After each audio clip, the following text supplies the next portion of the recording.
like to know where was I last night? Well, I saw a girl with a boy in her eye, and she's so out of sight. She's my girl, and that's where it was last night. Off in a dream.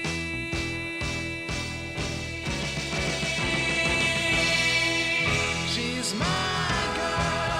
I took her away last night. Wait for a ride. Up in the sky, that's where I was last night. I just come back to tell you there's a little bit of heaven underneath the apple tree. And every time I see you with that smile upon your face, there's a little bit there for me.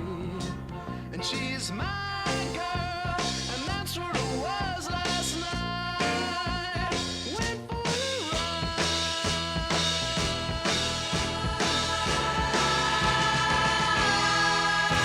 She's my girl. Took her away. Hey, we are here. What? Yeah. Well, Mars, no, not Mars. Dune wanted to know where the planet Dude is. And you're here. So that's where you are. Could it be asking about Pluto? Could have been. Oh, wait, Could've where's been. my microphone? Holy crap. I think it's over here. It's over there, yeah. Oh, now you're on the right. Wait, where are you at? Going to be all right. No, I used that joke. that's Dune. I used that joke when I was in the hospital. That I was gonna. It was totally accidental. You know the old joke about being all right. Yeah. Right. That was a classic Arrested Development joke where Buster had his left hand bitten off by a loose seal because he was swimming in the ocean in defiance of his mother. And someone was yelling at him, "Loose seal," but he thought that the person was yelling "Loose seal," which was the name of his mother and his girlfriend, who was his mother's rival. But so his hand gets bitten off by a loose seal, and the doctor comes out after they had him admitted to the hospital. Why did the seal bite him? The poor guy. For the punchlines, obviously. Oh. So the doctor comes out and says he's going to be all right. And they're all happy. And the doctor's like, wow, you're really taking this news very good. Because he lost his left hand, so he's going to be all right. So, which was, it was a running joke because it was, the doctor was a literal doctor because when Tobias was painting himself up in blue paint, and they brought him into the hospital because he got run over by a car. The doctor came out and said, it looks like he's dead. And it's like, he is dead or it looks like he's dead? No, just he's covered in blue. It looks like he's dead, but he's going to be fine. Yeah. Gators, have you watched Animal Control? No. But have you watched Arrested Development? Yeah. Not all of it. I watched it. I watched it Oh, until they restarted it.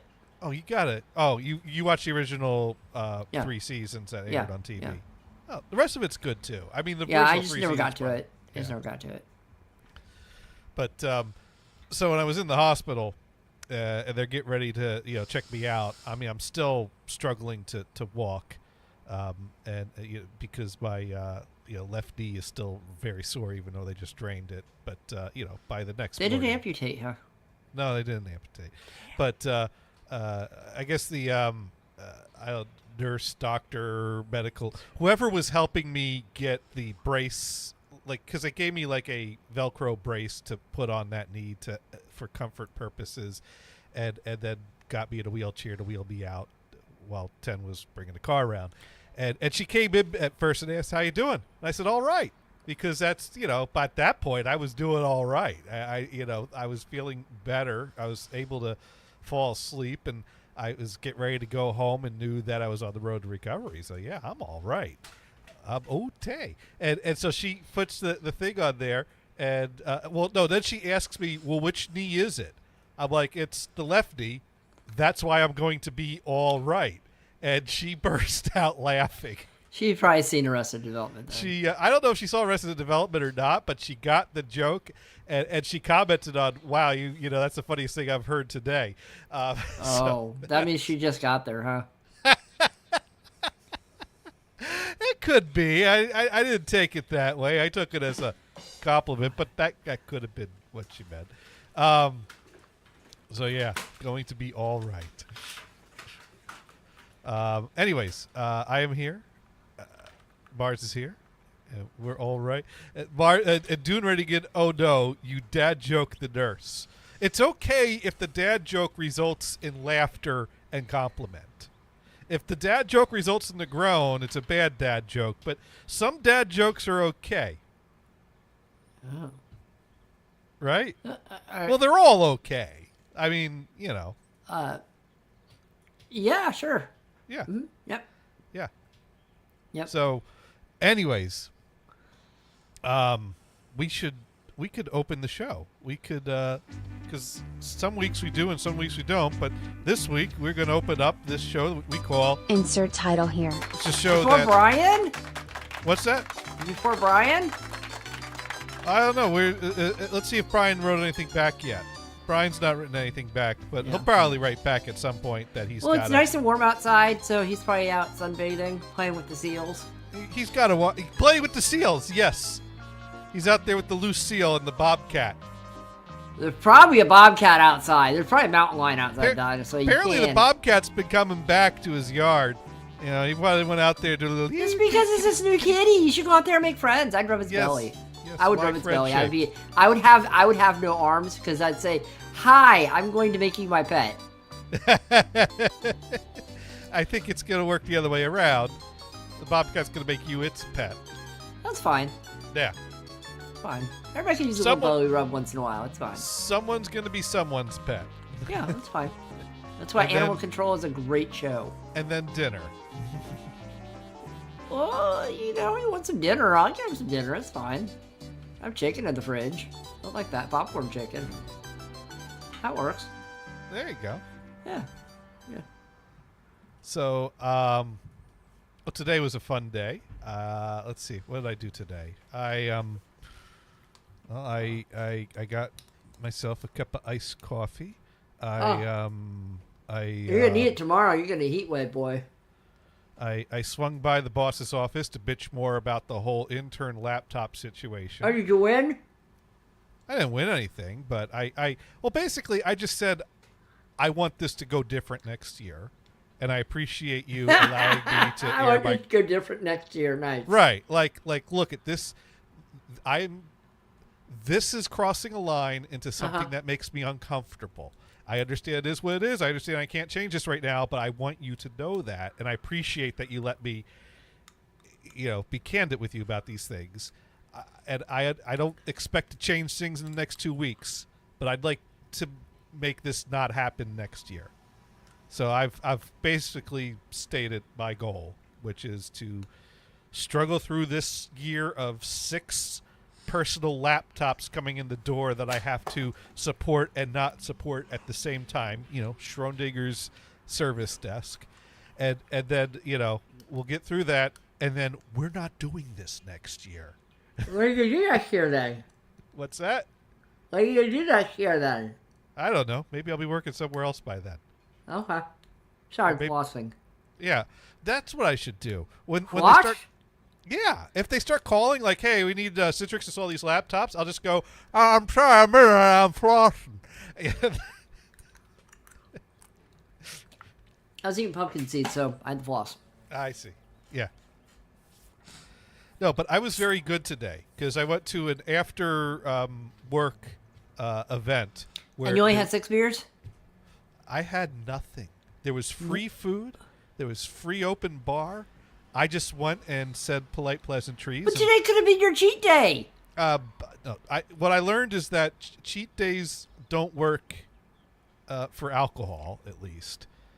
They seem to work for carrot cake, but also I think I'm reaching the point where the easy weight loss is over. Like my cheat days that worked were when I was still in that phase of like the first 10 pounds. The first 10 pounds is a lot of water weight. It's a lot of, It's great for to get that easy weight because it gives you some emotional momentum.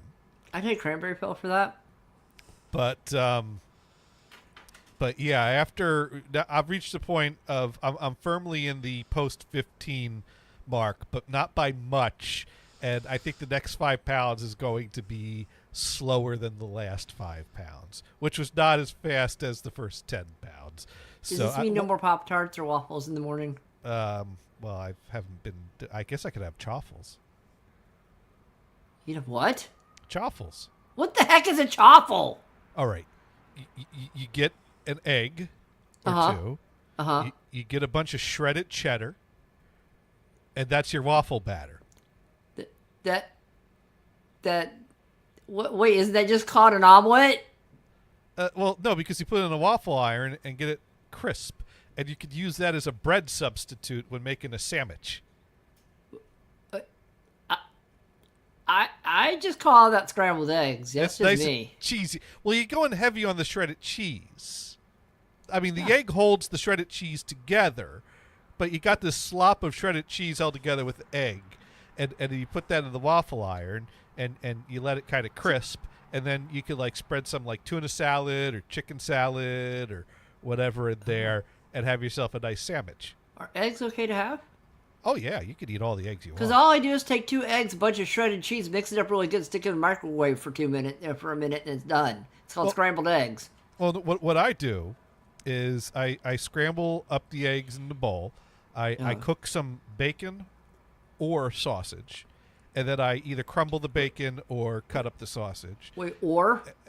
Right. You I do guess it I both? could do both, but I usually do one or the other. And then you get some shredded cheddar. Have that all nearby. You the sausage links. Get the little sausage links. It's just easier to do. Links or patties, as long as you cut it up or chop it up, and then you butter your pan. You pour the egg in, and since we're doing a French omelet, you got to do the shake the pan with the fork around to kind of whip it up a bit while it's coagulating and cooking, and then you sprinkle in a bunch of the cheddar. You sprinkle in your bacon or your sausage there, and then you kind of start rolling from the top down to the pan, and you tilt it so that the bottom side starts rolling up from the bottom, and the top you roll down with your spatula. You get that down, and you flip that onto your plate, and you got yourself a delicious omelet that is totally diet approved. And then they take the hash browns, you put it on the pan, and you sit there and mash it around in the oil and the stuff. And you take it when you're done with it, you put it back on your plate and put and squirt ketchup all over it. There you go. Well, the hash browns are not low carb approved. I won't tell anybody if you won't. But my scale will. I'm not telling your scale either. Oh, the scale will tell me. I know, does it talk? In numbers. You should get one that talks, because the talking ones are funny. They're not quiet. They yell. It's like 438 pounds. It's like shh, come on. Yeah, like the whole. Sorry guys, I have my live windows and here. stuff open, so everybody in the neighborhood probably just heard that. By the way, Don't need them to. Oh, that's right. You would have a talking scale. That makes sense. well, mine doesn't work very well. Mine kind of sucks. I got this glass one for $20. And I'm like, dude, this thing sucks because it's now I approve of it. It's 40 pounds underweight. Could you use a normal scale and then take a picture of the Oh, scale yeah, I can and do then, seeing and that. I then can have do the that. app convert the picture into? Yeah, I can do that. yeah. Yeah. See, you'd like my scale. It's 40 pounds under. It's a digital one that talks. It's 40 pounds. So it goes. You're 40 pounds lower than you are. And I'm like, well, I mean, I like you. You're a nice scale, but I know that you're not right because I just got weighed at the doctor's. So. Well, I got the scale that's a smart scale that ties into the app, so that way Oh, is it connected to Twitter so it can tweet every time you step on it? if I wanted to, I could probably make that happen, but I don't, so I won't. So that's not an option that I could just like hit a button. You But can set up an IFTT to do it. It's fine. oh yeah, I could. Yeah. That's about as good as the time that the guy set up a Twitter alert for every time his cat used a litter box. I mean, that's what you want to know. And then tag the Internet of Shit Twitter account every time You know what? every time the litter box got used. You know what? I approve. No, that was because that was a funny account. That was an account that highlighted the dumb things people do with technology, and you know the Twitter alerts that the litter box has been used is one of those. You know, it's like a radio with a toilet in it. I know a toilet with a radio in it. I borrowed that actually, from. In Japan, a lot of the Toto toilets have that actually. Well, it's there was a guy named Magic Alex that was friends with the Beatles, and so when the Beatles decided to start their Apple business as ways to use their money and avoid taxes, but then they still had to pay taxes anyways. They had an electronics division, and because their friend Magic Alex had convinced them that he was some kind of electronics expert. And on reflection, George Harrison's like, yeah, but every idea he came with was some like way of combining things that already existed, like a toilet with a radio in it or things like that. Apparently, one of his greatest inventions was a box with a lot of blinking lights on it that the Beatles like to spend large amounts of time staring at while high on drugs. Is that why he was Magic Alex? That's probably why he was Magic Alex and how he got the job. And he built them a recording studio that was a complete waste of money. And I think about 5 minutes of a session was actually attempted in there, which could be heard on the Get Back documentary. And yeah, it sounds as awful as the descriptions of it were. It was a 16-track studio. It had 16 little speakers across the... Oh. He did not understand the concept of 16 multi-track recording. I mean, that'd be kind of cool to move those around, make it a Atmos theater. I don't know. Oh yeah, no, he was ahead of his time editing. Yeah, yeah. I mean, I can set up 16 little speakers in front of the room. That's fine. There you go. But in this case, they were trying to do multi-track mixing, which really involves not literally mixing into 16 speakers, but more mixing down to some kind of a 2-track final. He didn't get it. Anyways, how did I get on this? What was I going to start talking about? Oh yeah, I was talking about work. So yeah, they one of the executives is retiring, so they had a big shindig. Oh, are you becoming an executive? Are you upgrading to executive gators? I don't know if they're backfilling that position, but that's the type of position that someone needs to have some kind of a degree in doctoring and have gone to doctor Wait. school. Why do you need a doctorate degree to be executive? Because the area of expertise that particular executive oversees has to do with things of medical nature. We just say it's fine. It's all right. Just say it's fine. Just walk it off. It's fine. So I'm not really qualified for that executive position. Dude, you have Google and you have your co-pilot. Won't it tell you everything? I suppose. I mean, Copilot will tell you everything you need. Oh yeah. I mean, oh, yeah. you know, man fell off. Hey, Copilot, a man fell off a ladder 30 feet in the air. What should I do? Amputate the leg. You know what? There you go. Perfect. Why set the broken bones when you could just cut off some limbs? You know what? It fixes the problem. That's one way to do it. Yeah. But so anyways, I figured, he's been nice to me. He's been I should make an appearance at this shindig, and I'll wait. I'll The doctor guy? Yeah. How was he nice? Oh, was he nice because? Was he nice because he didn't tell you to amputate your leg, or? Well, he called on support, and he was always polite and always remembered my name and had pleasant exchanges of conversation with him. So yeah, I should go to his little shindig and congratulate him and wish him well. Yeah, my plate would have been full. You saying? Oh, it was lots tempting. of coffee, lots of food. It was tempting.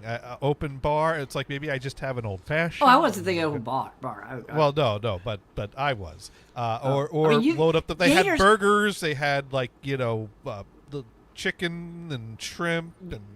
Are you saving your points for next Monday then?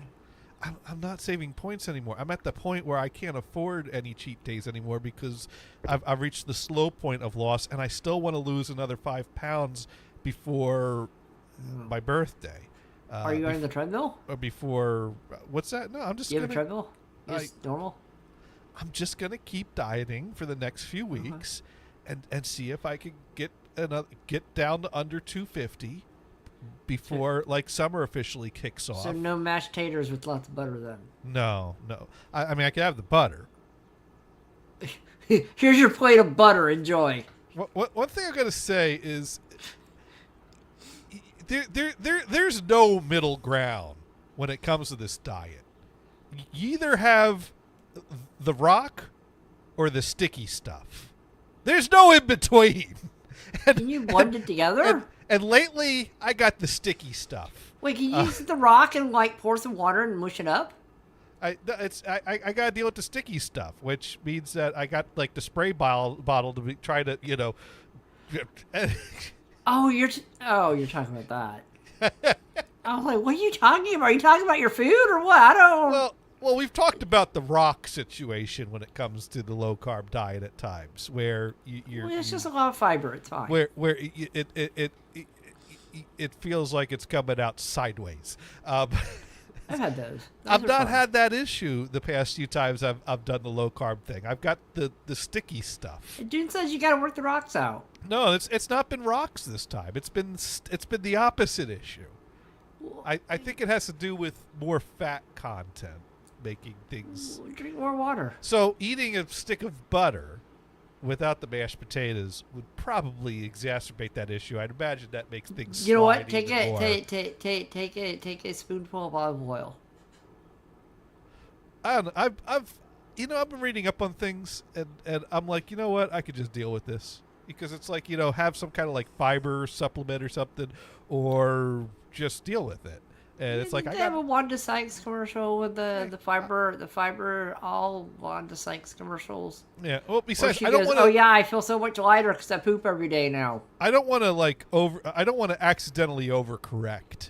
Is one thing. If I'm going to be on one side of the problem, this is the side of the problem to be on. So anyways, yeah, I took a later train than normal home today because I went to the shindig and did not drink a drop and did not eat a bite, and just congratulated the retiring executive on job well done. Oh. And yeah, that's that. So it was a good day at work, but sorry you didn't get any food or drink. No, well, I had a salad for lunch. It's all good. I had pepperoni cheese and I had roast beef cheese in a wrap with chipotle mayo and spinach leaves, and then I had I just had some pumpkin seeds. That's my new thing recently for snacks. Yeah, So but those have carbs, so you can't eat those apparently. So I don't know when I've last told this story on the show, but for a long time, for many years, I've had a memory of some really dark cartoon that I saw on TV once, and I could not. I remember. Was it Watership Down? No, it was not Watership Down. That's a pretty dark cartoon. No, and I could not for the life of me find it. And it reached a point where I'm like, oh my god, AI is a thing now. Why don't I just guess? Why don't I just ask AI what it is? Okay, before you ask AI, let's see if I can if I know what it is. Describe it for me, the cartoon. Okay, all right. Well, AI did not help me find it. Someone on Reddit suggested something about 6 months ago, but it was a series, and I started watching like the first 3 or 4 episodes, and then I lost track of it. And now I've only recently got back to it. So here's my memory was that it was. I thought we were watching something on like a Saturday morning cartoons type of thing, like USA, Cartoon Express. Oh, the Cartoon Express! I didn't have cable then. but the tone of this short would not fit in with that, so that couldn't be right. But that was the type. But so I just know we were at the lake house because growing up we didn't have cable, and when we went to the lake house, they had cable, and so we would throw the TV on and watch a lot of cable. We watched a lot of Nickelodeon. We watched a lot of MTV. We watched a lot of USA Cartoon Express. We watched all that stuff, and so I just know something was on that a bunch of like different cartoons or animated stuff was on, and it's some kind of cartoon about kids going down, kids playing in the snow on a sled, going down the hill on a sled in the snow. Yeah. And there's like, it's being narrated, and the narrator says something like, Billy watched to make sure it's clear because the hill ends at a road. And then this Billy character that's supposed to be watching out to make sure it's clear gets distracted by a girl that he sees. And then they cut to this, truck driver that, is looking out the truck, and he's driving, and the narrator is like, oh, Billy, what, don't like he says something about, Billy being distracted. And then the kid goes down the hill and sure enough gets run over by the truck, and it's kind of a bit graphic. And the thing I remembered most about the short was my dad was in the room, sees this, and exclaimed, "That is awful." And that was my memory. And I, all my searching online, you ask AI, what was that? You ask online, what was that?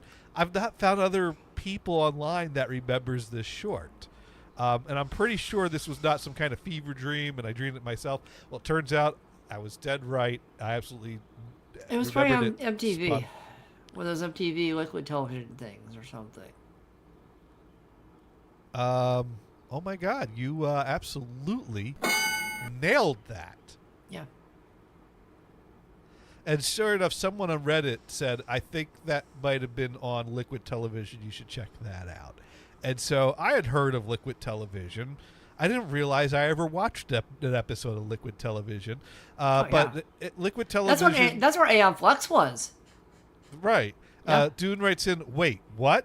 Liquid Television was a It was a screwed up set of cartoons, I'm telling you right now. it was very weird. It was, I mean, it was mostly animated, but it was some like live action type of stuff there. But it was basically shorts that were not related or connected, but were created by different people, and they were very weird, kind of avant garde.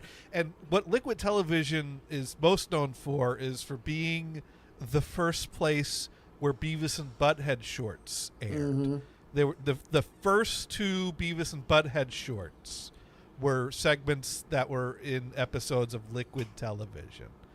Now, what part was Dune wait whatting? Was Dune wait what when it's like, wait, the kid gets run over?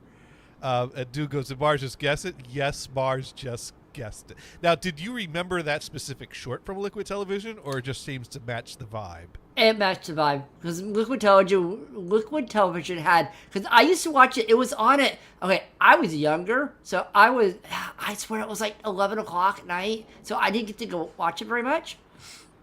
But it was on MTV, and I'd watch it. I remember watching Aeon Flux, and I remember watching a couple other stuff on there, and I'm like, these are. And then they had the shorts in between, and I'm like, yeah.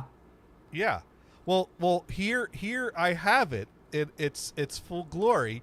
Oh, you found it? Yeah. Well, I eventually found it while going through the episodes, and it turns out there was a few shorts that were the characters of Billy and Bobby, and I believe they are trying to kind of like mock or parody old time type of things, but with a dark twist on them.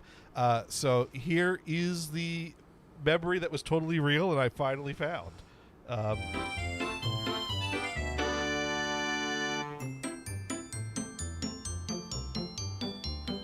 Winter fun. Good morning, Fairlands. And a snowy morning it is. We have the following bulletin. All local schools are closed today. The best news you ever get.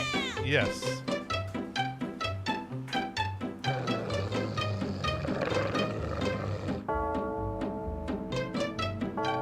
The whole gang's going sledding.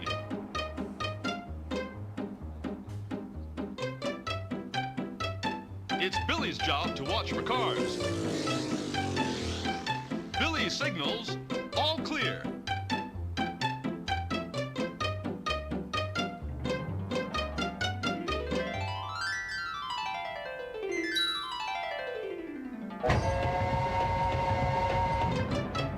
Hey, Billy, pay attention.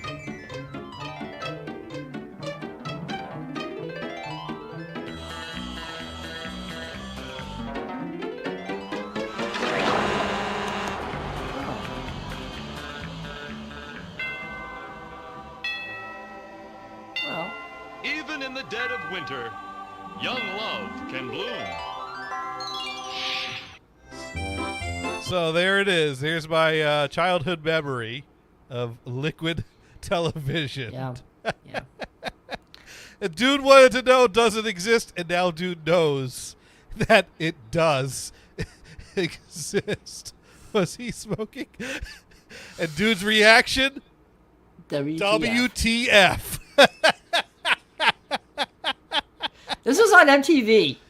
This was not really Saturday morning No. cartoons. This was Saturday. This is yeah. My wires got crossed with watching Saturday morning cartoons in the lake house and seeing this thing at the lake house. It must have been later in the day when we still had the TV on, and MTV was pretty common to leave on in that house. People liked MTV, and usually they'd run music videos, but then as it got later, they'd run things like that. And I guess it just happened to still be on, and then my dad was in the room, we're watching it, and then that happens, and that's when my dad goes, that was awful. And You know he's laughing inside too. That's a problem. But no, that's that would- horrible. I don't know exactly what time that aired, and plus it's been rerun over throughout the 90s. I think it was originally aired like 91 to 93, but they probably reran it a few years after that, and I have no idea.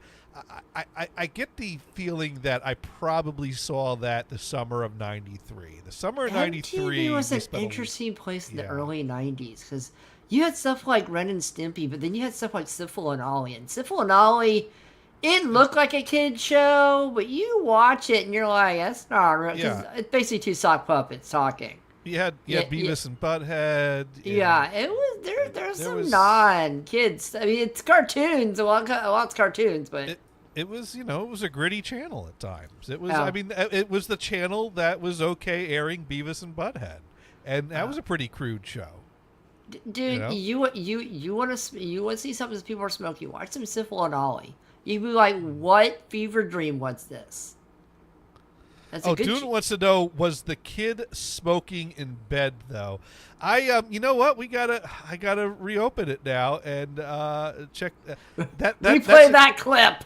That I mean, those shorts are pretty twisted. Because there's a series of them. Let's bring that back up now. Oh no, I didn't want to do that. I wanted to do that, and I wanted to backtrack. All right, let's try again to reshare the screen. But yeah, it wouldn't surprise me if the kid was smoking in bed.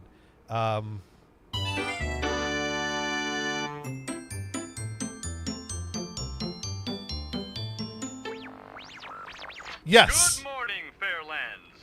The kid is asleep with a lit cigarette in his hand. I mean, And that, the that other was kid probably is lying common in awake. the 90s, right? It looks like these kids' hands might be over his crotch area under the covers, but there's not motion. And a snowy morning it is. We have the following bulletin. All local schools are closed today. Well, one thing of note is that radio We have the following bulletin. is a Penith brand radio. Penith, not to be confused with Zenith. Yeah. Yeah. All local schools are closed today. We got a crashed car against a tree there as we pan to the outside.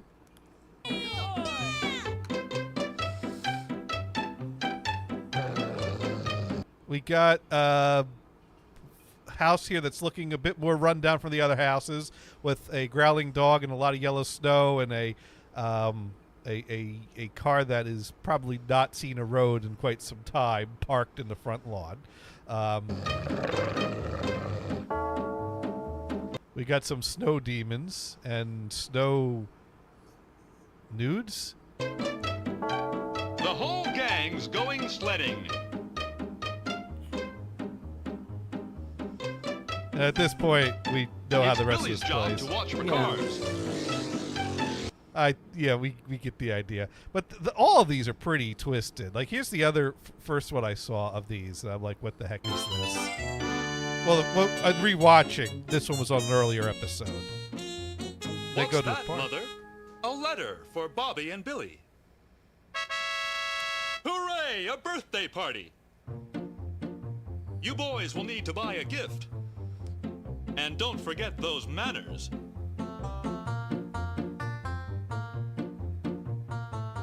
Oh boy, party favors. And refreshments.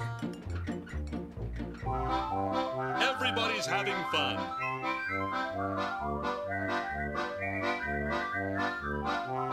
What are you up to, Billy?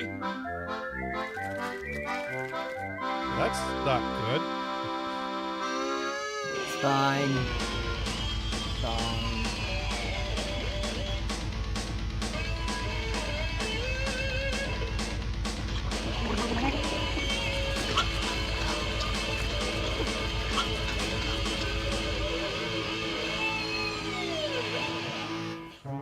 Phew! You boys must be pooped. Good to see you didn't shirk your duty. So, yeah, that's a unique series of shorts there. The dude's like 'em. watching the wrong TV. That's what was on MTV in the early 90s. Yeah.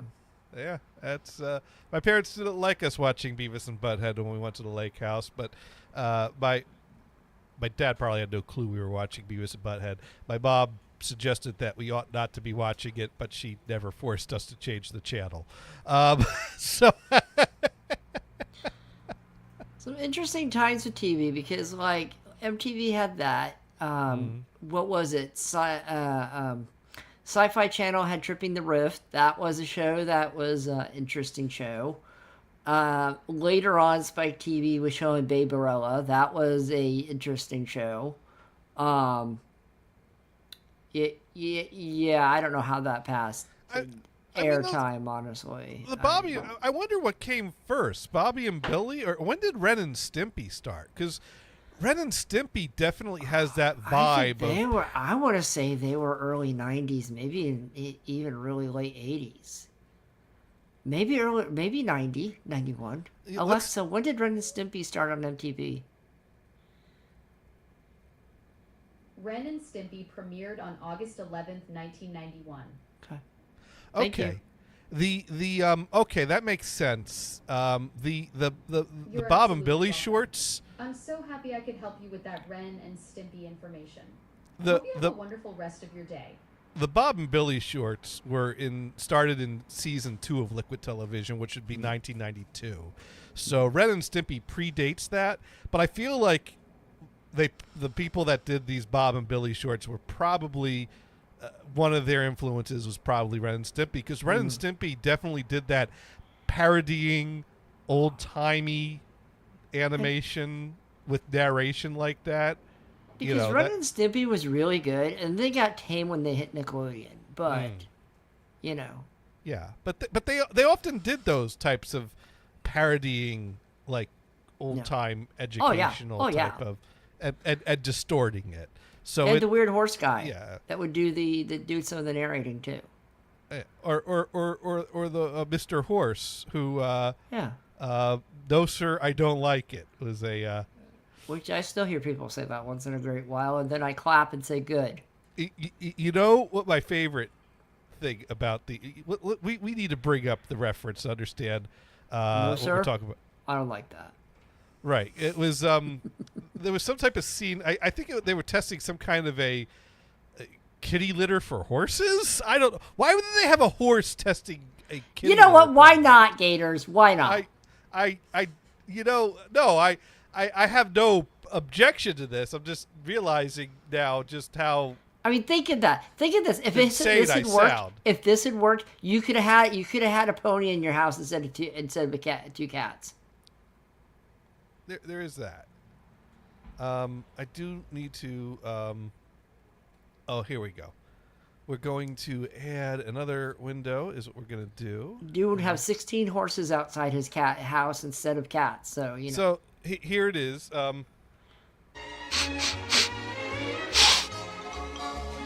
And what are your feelings about that, Mr. Horse?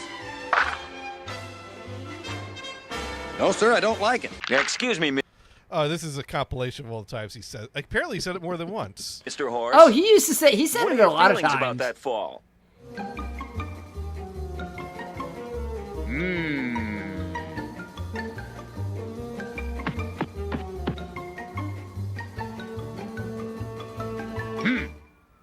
No, sir, I didn't like it. Calling Space Command. Come in.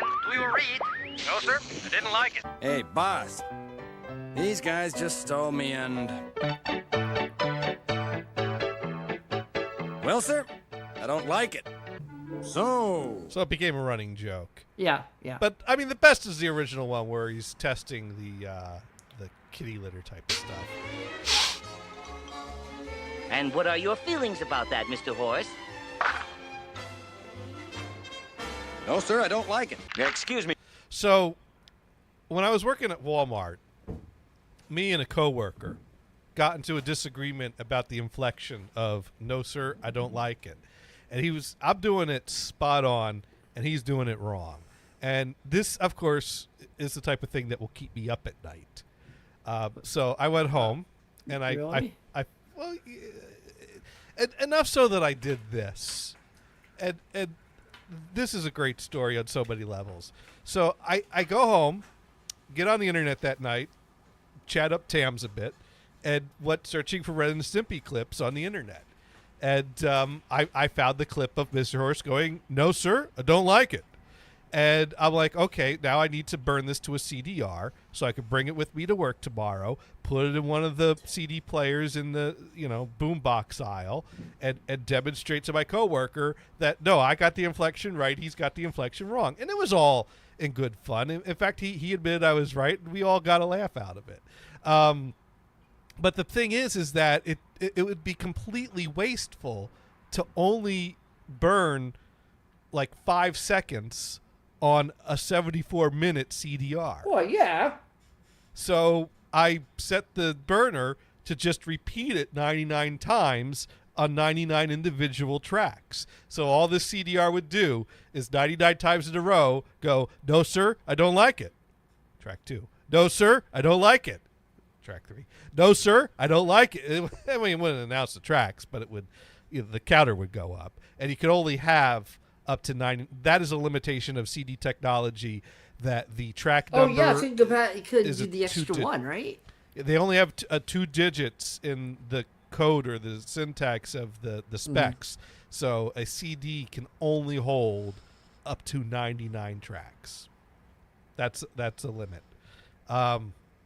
Which has been used at times. Usually if someone wants to put a hidden track at the end, they'll put 90 tracks of silence after the album, and then like at track 99 be some kind of loud noise.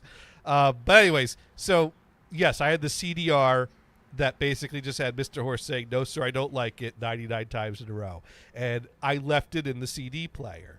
And it kind of, because it was, there was one unit that was like a 5-disc changer that had the drawers that would come out the front. Yeah. And so I just left it in there as kind of a gag.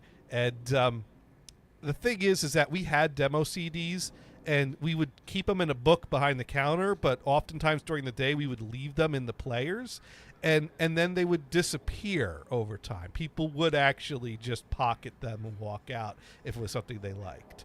And you would think that, I guess the question needs to be asked, who in their right mind would steal a CDR of Mr. Horse saying, "No, sir, I don't like it," 99 times in a row? Gators. I don't have a know, question. but Gators. someone out there has that CDR. Gators. If you go to a random store and found a CD that had that, you would stick that in your pocket and walk away. You know you would have done it too. I'd pay know. the 99 cents. Would you pay the 99 cents, or would you just pocketed it and walked out? Well, I mean, if it was in a store today, it'd be Because it's a kind of CDR. I mean, you're like, oh, let's. I would never pocket something I didn't own and walk out of a store with it. I just even a cheap 99-cent CDR with nothing of value on it. No, that's wrong. You don't do that. Okay. But I would love to meet the person who did, because that to me is hilarious. Because they got their car. You know, they're like, oh man, we're trying out my new Alpine with the base cannon in the back. You know, and they put it on. No, sir, I don't like it. The whole for 99 times, and they're like, okay, that wasn't worth it. It probably got blown outside the window. And what are your feelings about that, Mr. Horse? Let's find it. No, sir, I don't like it. Next. No, sir, I don't like it. No, sir, I don't like Yeah, it. that's exactly No, what sir, I comes through don't the like base it. cannon. No, sir, I don't like it. No, sir, I don't like it. That's pretty much the experience there. You're exactly right. You're exactly right. That would be great. Somewhere out there, that CD might be in the bottom of a landfill by now. Or someone's coveting it and saying, you know what I found at the Walmart? I hope whoever took that kept it. I hope so. You know what? And they just wrote on the front of it, no, sir, I don't like it. With magic marker. With Sharpie. Well, I don't even know if it would play anymore because it was a cheap Walmart. You remember Walmart had a brand name called Durabrand? Yeah. It was a spindle of 100 Durabrand CDRs. And it was cheap. No, those things still play. I still have some GQs that are still kicking around. I used to buy from Fry's that are 100 packs. And they still work. Yeah. That was a Of course, lot of then CDRs. you get the ones that are just solid gold on the top and like whatever on the bottom. Those you can kind of see through now. You're like, well, rip those if you can. If not, they're gone. I bought a box of 100, what were supposed to be high quality CDRs that would last forever. Mitsui Gold. Oh, the Mitsuis. They lasted you 3 years, didn't they? But each one of them came with a little certificate guaranteed. Did they really Did they come with a certificate? I'll have to see if I could dig one out if it still has it. Did you just come with a big pack of 100 certificates?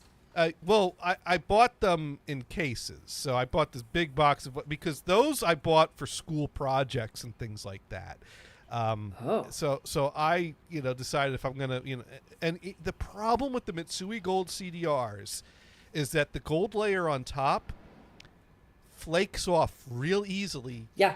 If so, you always wanted to put a label on that to protect that gold surface from. But then it flaking off. doesn't look as cool. Well, it does if you have a label printer. I feel like a light scribe.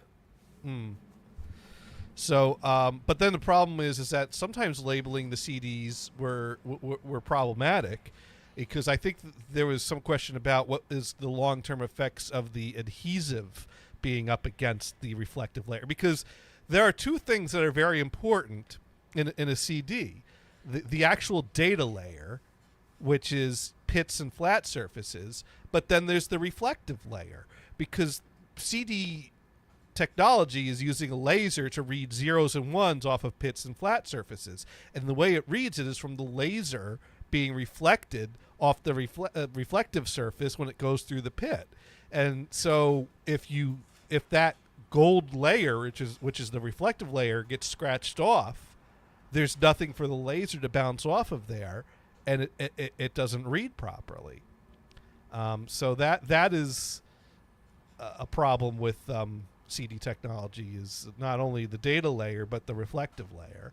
And I don't know if there's I suppose in theory one could resurface a disc with a reflective layer, but I've never heard of any such operation or anyone successfully doing so, because it would need to be an even and accurate and uniform reflective layer to be consistent in playback. I don't know what the specs of that are. I just suppose, and that'd be an interesting hypothetical. Could you just scratch the whole gold surface off and resurface it by like maybe gluing a sheet of aluminum foil on it? Maybe. Wait, would you have it shiny side down or shiny side up?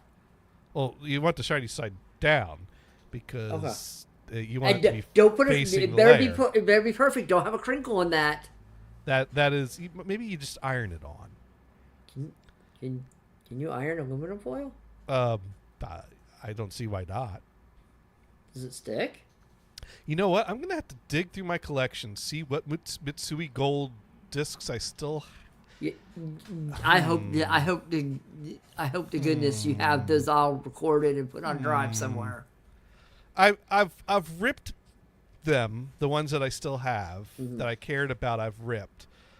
Most of them have labels on them, and they ripped fine when I ripped them. There was, of course, the most important Mitsui Gold CDR that I have does have a little damage on it that messed up one of Gothard's projects. But on projects, right on that one part of Gothard's project that's messed up. Huh? Well, it was actually he recorded this little jazz combo. Is what he recorded. And so it was.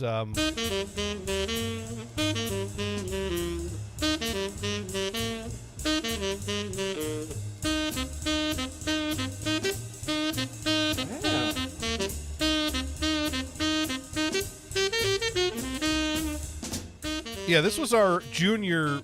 This was Gothard's junior year final project for recording. Was he playing the horn, or is he doing? No, he was running the session. He was running the board and recording it and mixing it. Basically, we were paired. We I don't know if he did it by himself or was in pairs. I know I did mine by myself, but I think they were pairs, and there was an odd one out, and I was the odd one out. I don't remember if he did this by himself or with a partner. You didn't tag along with anybody else?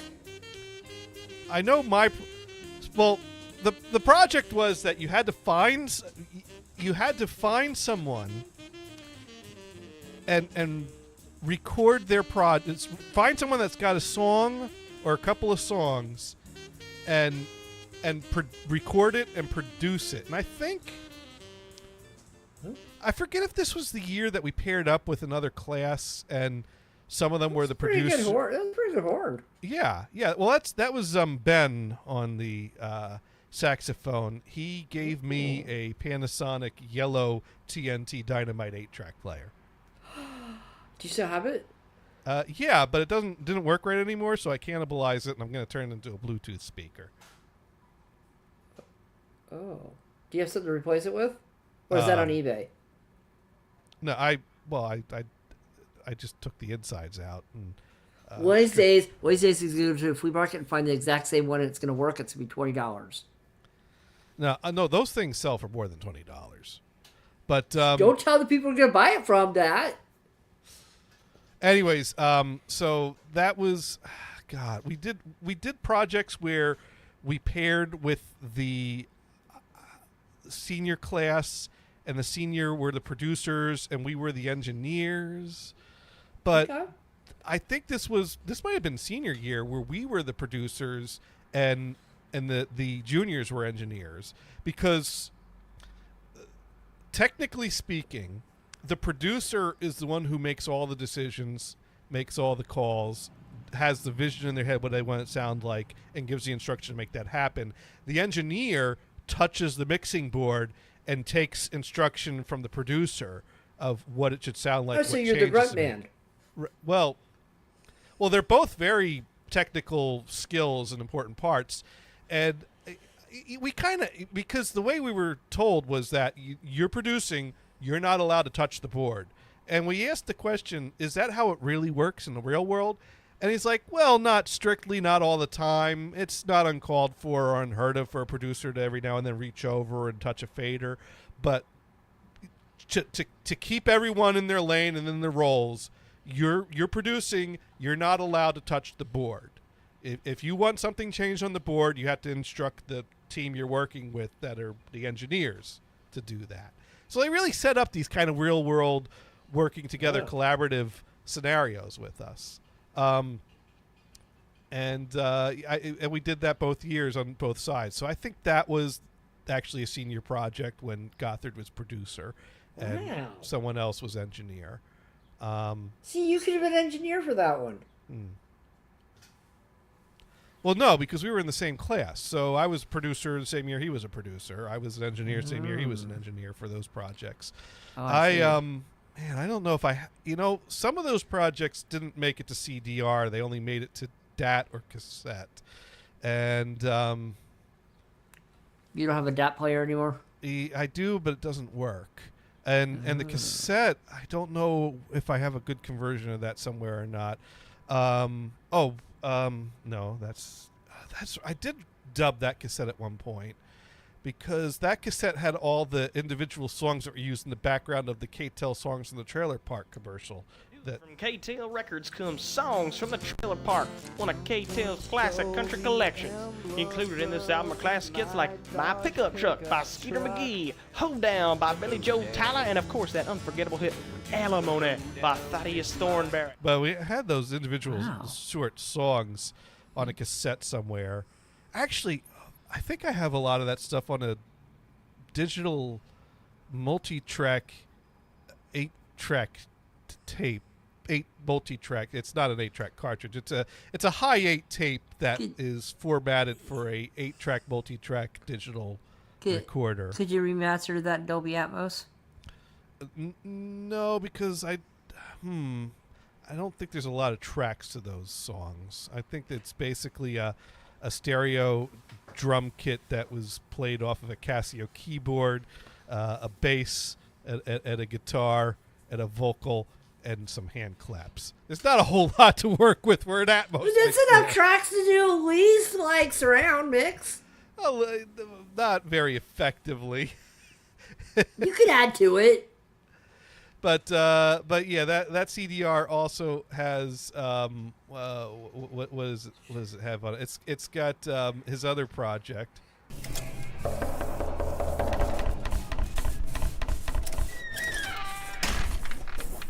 Hello. What here, 8 tracks. We don't need to do that whole thing again. That thing. That thing is in the part that's not damaged. The jazz track, it drops out before it gets to the end of the song. So and then there was one other track that was on there. Great door, by the way. Oh yeah. No, he made sure not to tell anyone where that door was until the project was done. You know what that sounds like? I'll tell you what that sounds like. It sounds like either a cabin door, or like a trailer, whatever door. It's a pretty good door, because you can tell it's flimsy. And it's also got his rap song on it. Oh yeah. Hi, my name is Horton. You. That's real dumb. Doesn't it sound real, eh? Oh my God, my rap song didn't make the rip. I know I have a copy of that somewhere, but the last time I tried to rip the CD onto my current archive, that track wouldn't rip properly.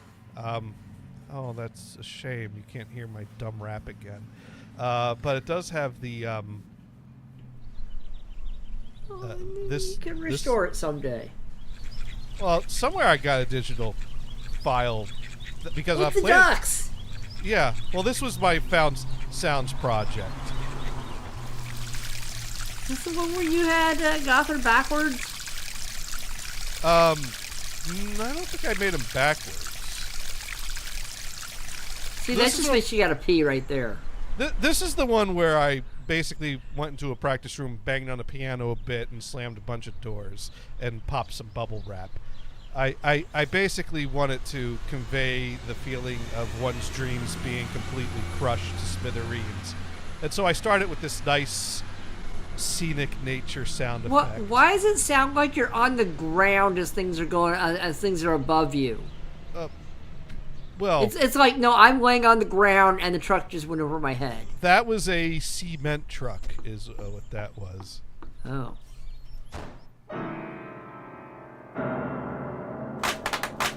And that was basically the contrast. Was that the whole, what was that supposed to be? That pop right there, was that bubble wrap? That was bubble wrap. Oh, did you edit that? Because that doesn't sound like normal bubble wrap. Well, it was. I mean, basically, I popped a bunch of bubble wrap, and then I made loops out of some of the parts that came interesting. Which, when you loop something, it becomes a rhythm. So it was. Yeah, it was. Yeah, it sounds like a slot machine.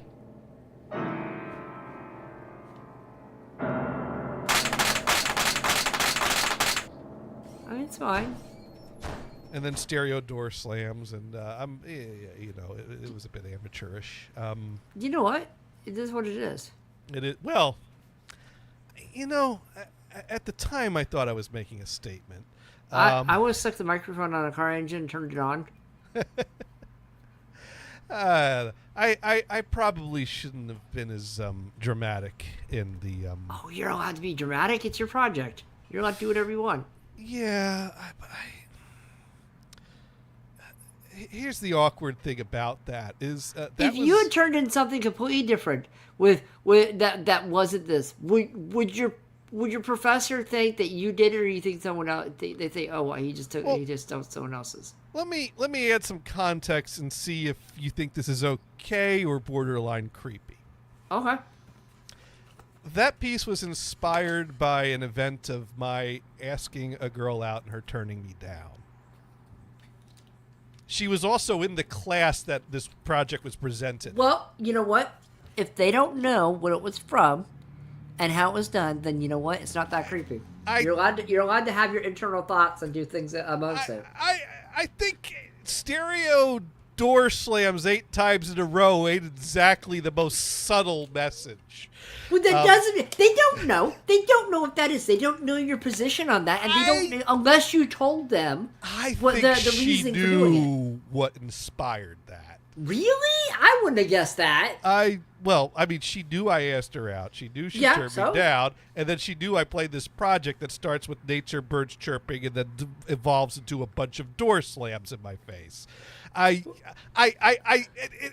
not that hard to put together what was going through my mind when I compiled 8 stereo door slams in a row. But Gators, I have some second thoughts about this project. Maybe I should not have done that. But Gators, you gotta look at it this way. It depends. It's all into interpretation. It is. It is. It's all. And she might have said, oh, "That's kind of creepy," but she may not know what it was from. You don't know. You don't know. You don't know her. Did you ask her? It's like, what did you think of my project? I'm really interested in what you thought.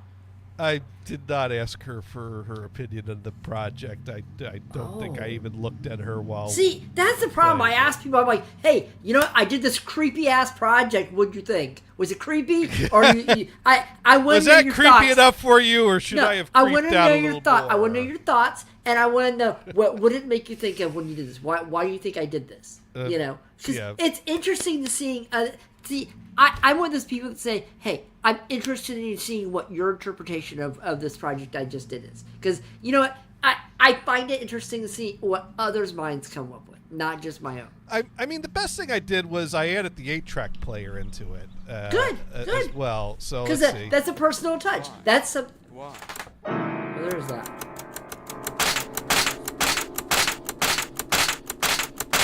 I mean, she might be thinking, oh, he enjoys playing with stereo, and some of these things are interesting to him.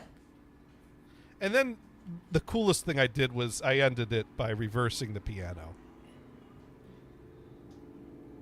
which I borrowed from Argent.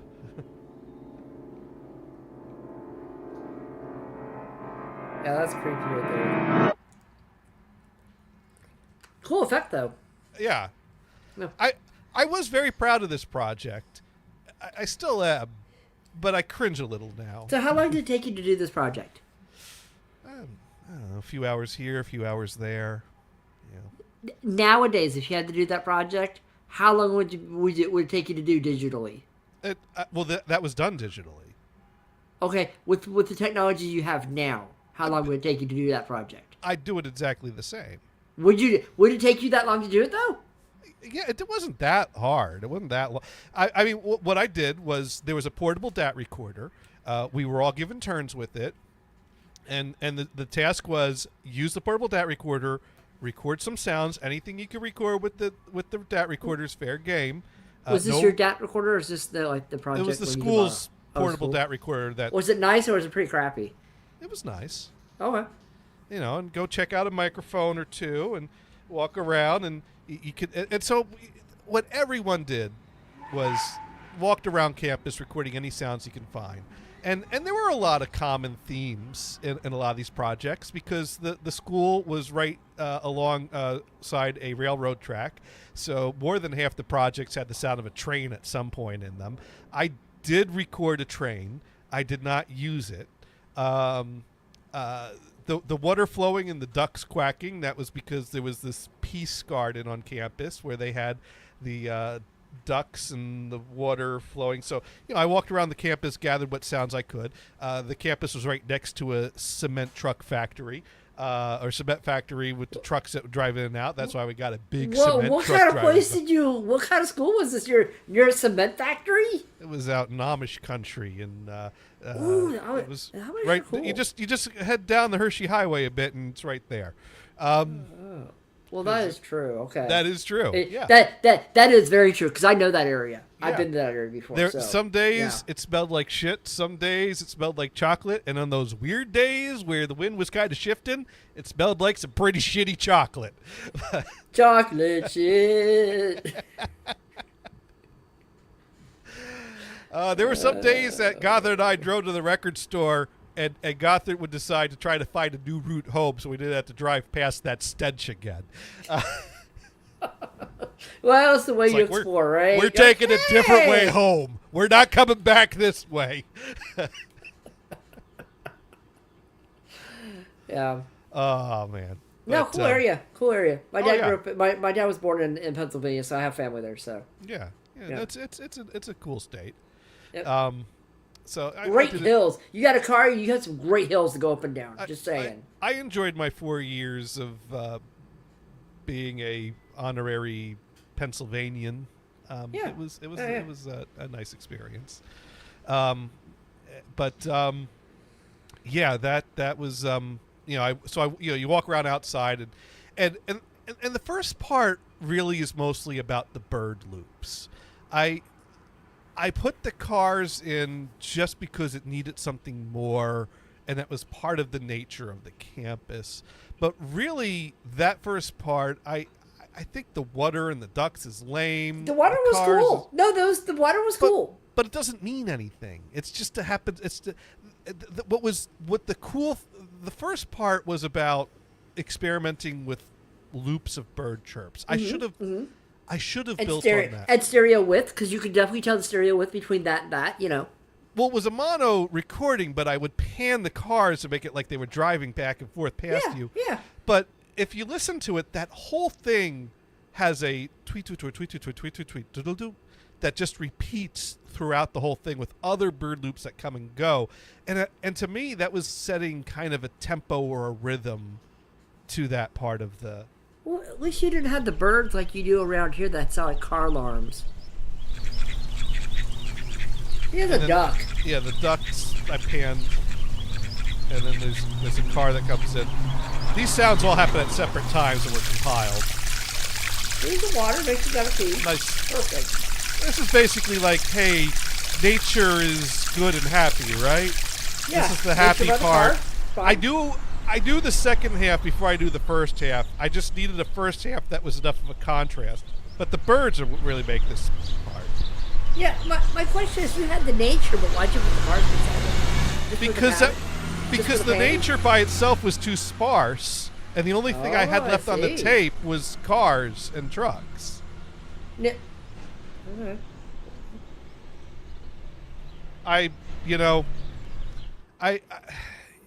It was just what I had to work with at that point. Yeah, it works fine. By then, it was due the next day, and so it's like, well, you procrastinated on that one, huh? I put a lot of work in the second half, yeah. That's good. But I didn't quite know what I wanted to do with the first half. Okay. I knew I wanted something happy that was interrupted by the door knock and the slamming of the door face, followed by something very noisy and angry. Well, not necessarily angry, but upset, in turmoil, and unhappy. Okay. So, and banging on a piano is an acoustic instrument that you record on the DAT tape.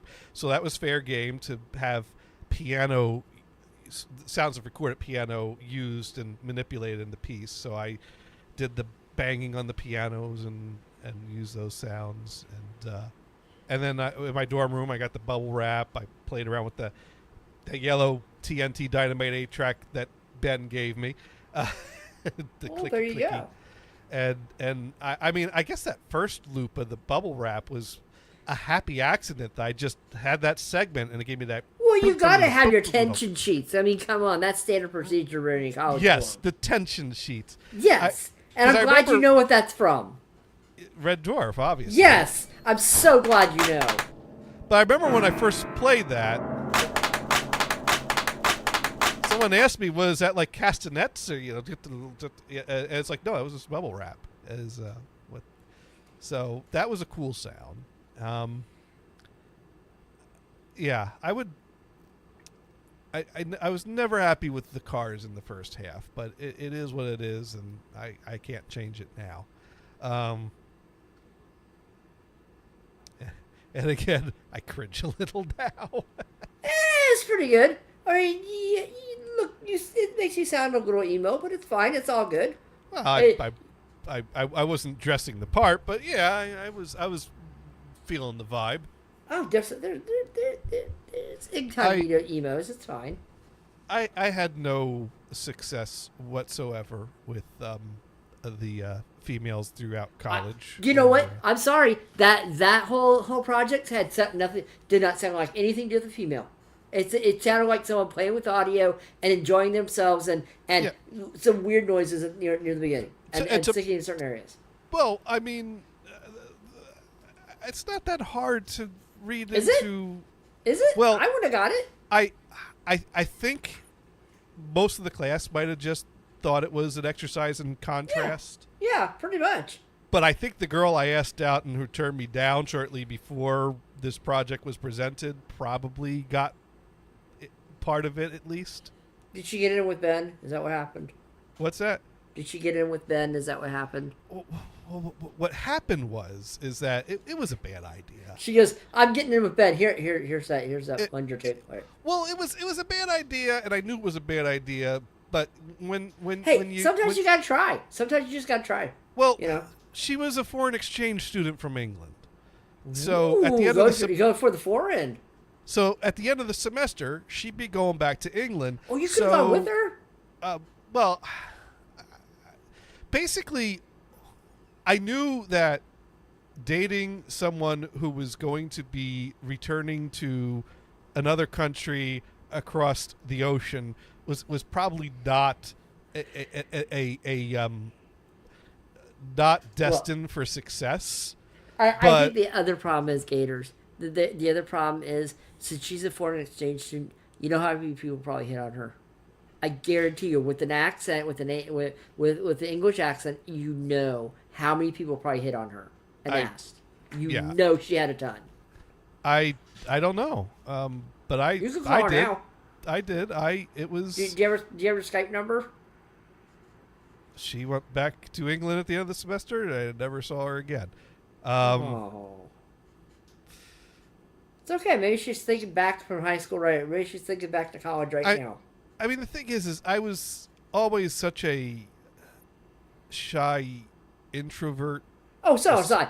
Especially when it comes to women. I was never outgoing. I didn't go outgoing until I hit college, and my boss forced me to actually teach a class or two. And then I'm like, okay, I gotta get out of my shell. So my normal routine was pine for someone, drive myself nuts over pining for someone, confide in my friend I was pining for someone, hoping that they could somehow magically make me figure this out or give me some magic advice, which was just plain advice, which never worked because it wasn't magic.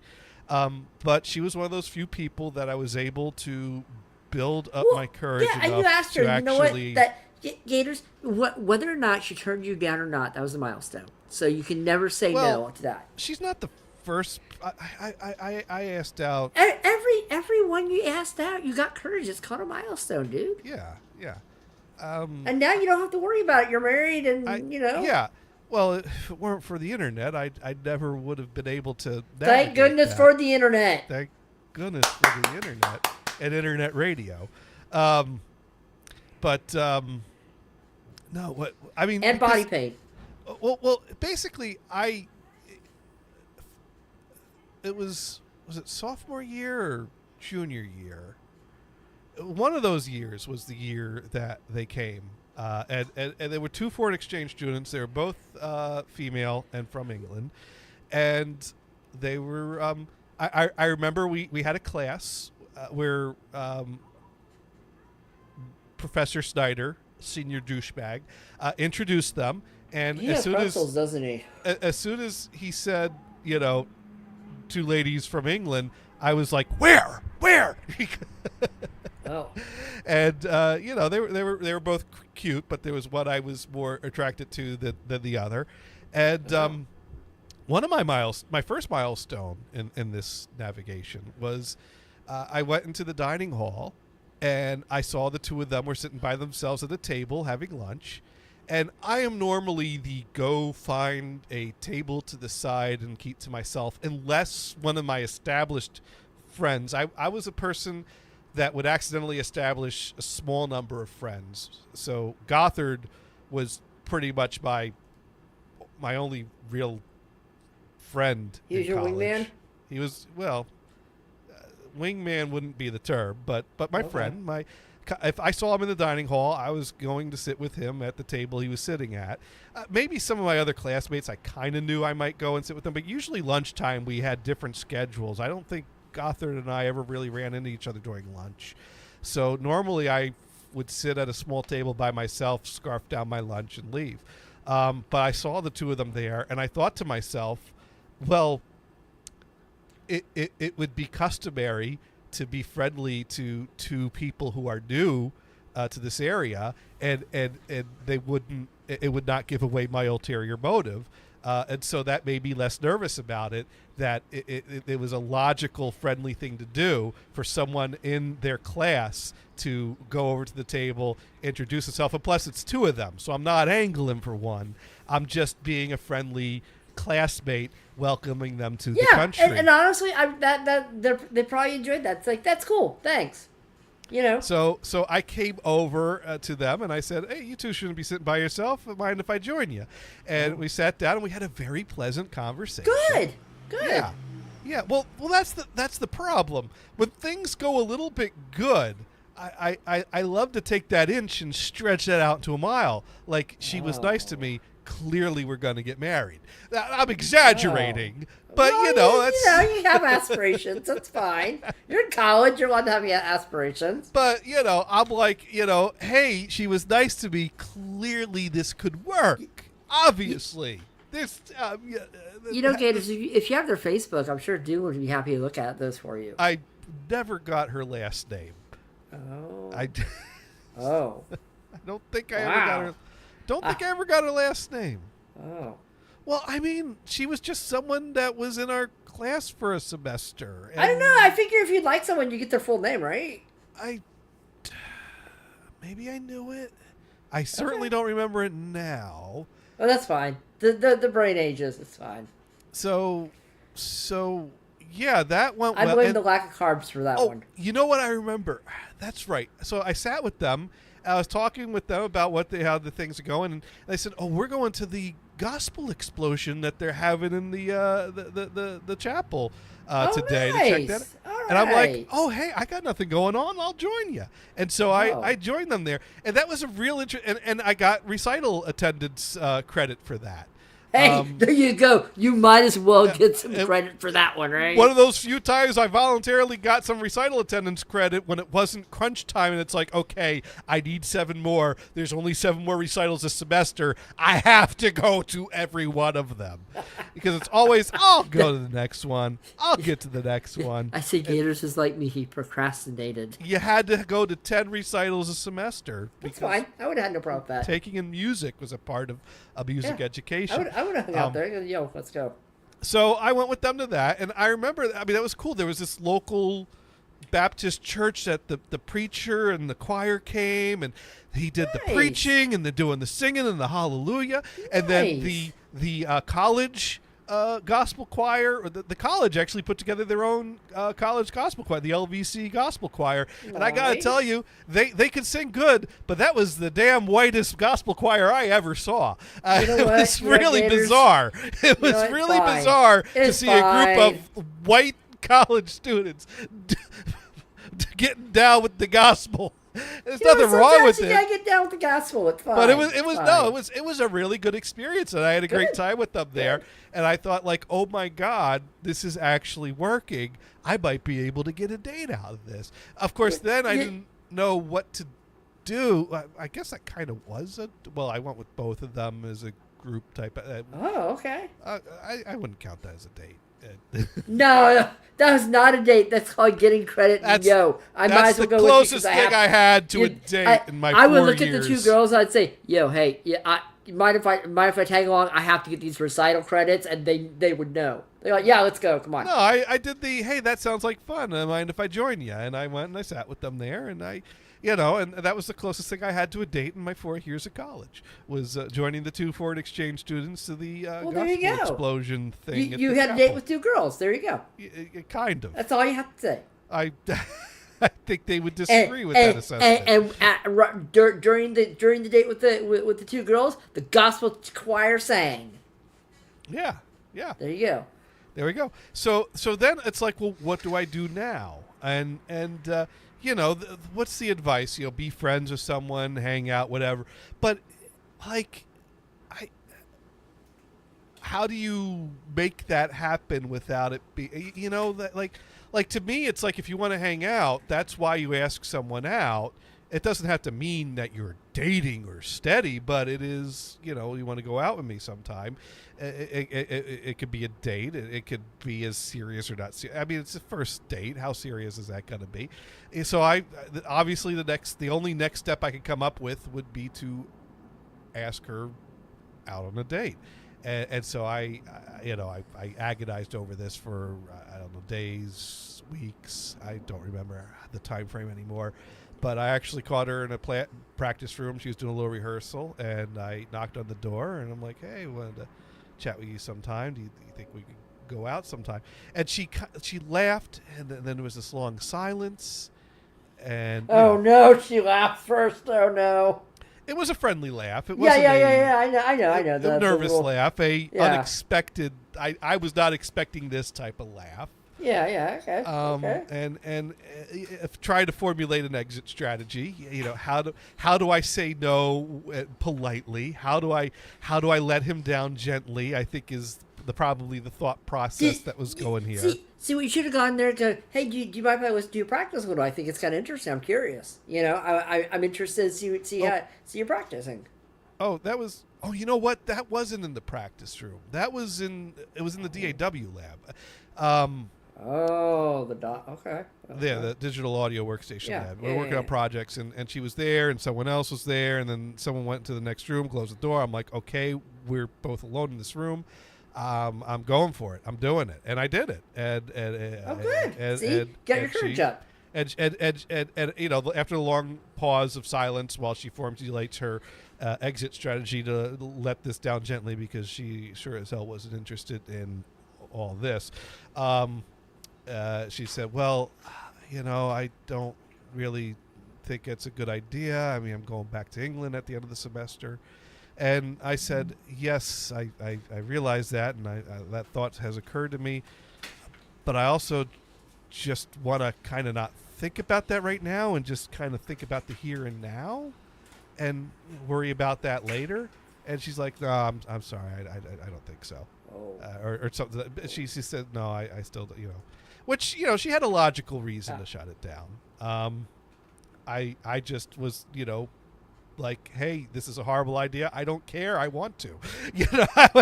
That's the way Gator's mind works. It's a horrible idea, but I want to. So let's do this now and figure that out later. I see. Because I was absolutely, if it's right, I strongly believed if things were right, you could do long distance and figure out the long term. Was I ever thinking of or planning on moving to England? No. If I absolutely fell in love with someone and was meant to be with that person and knew it in my bones because things went so well, yeah, I'd probably move to another country for the right person. I probably would. Heck, I moved to the other side of a country for a person. So, that's true. That's true. Certainly I was the type of person that, if this works and this is right, would she consider coming to America? Would I consider going there? I don't know. That's not a first date conversation. But that is something I am open to big picture if everything's right. So there was no reason to not see what happens this semester. But I wasn't going to give that whole spiel. No. I just said, here, now, and, I just want to think about now. But she was not. Either that was her excuse or she really was like, why bother if this ain't going to work? I don't know. Yeah. But that and then I caught her later in a practice room and said, well, could we be friends? And she's like, well, sure, of course. And then I didn't know how to pursue a friendship with her, so we didn't really talk much. I did that project banging on the pianos. I don't even know if that was before or after the asking her if we could be friends thing. But clearly it was inspired by that. She might have caught on to that. She might not have. I never talked to her about it. The only time I might have said hi to her in class a few times, but like she turned me down for a date. So how do we pursue being friends, even though she said, yeah, of course we could be friends? Because I can't ask her to go out because she already said no to that. So it's pretty much just say hi in class, maybe catch her in the dining hall, and that's true. At that point, I mean, she was probably is. just being polite, saying, "Yeah, of course it could be friends." And so basically, I just knew when the end of the semester came. I knew when their last day was, and I knew when they were leaving, and so I went to the school bookstore, bought one of those little like commemorative branded Lebanon Valley College little stuffed bear things. Oh, the bears, yeah. All colleges have little trinkets and doodads, whatever. Little bears, and I wanted to, basically just give it a token of, hey, I like you and I wanted to give you something. And so I bought the little stuffed bear and I caught her as they were getting ready to leave and said, hey, I wanted to say it's been really great to know you, and there's that's sweet. Here's a little something to remember this place by. And also she sang in the choir, and one of my projects in one of the recording classes was to record the choir concert, which I also got attendance for. There you go. And so since I had the master tape, I was able to burn her a CD of the choir concert. Oh, there you go. She probably enjoyed that too. CD recording of the concert choir and a little something to remember this place by, And there you go. That works. Never saw her from her again, and now Dune, on the other hand, has been patiently waiting for me to pull up a link of something he sent me.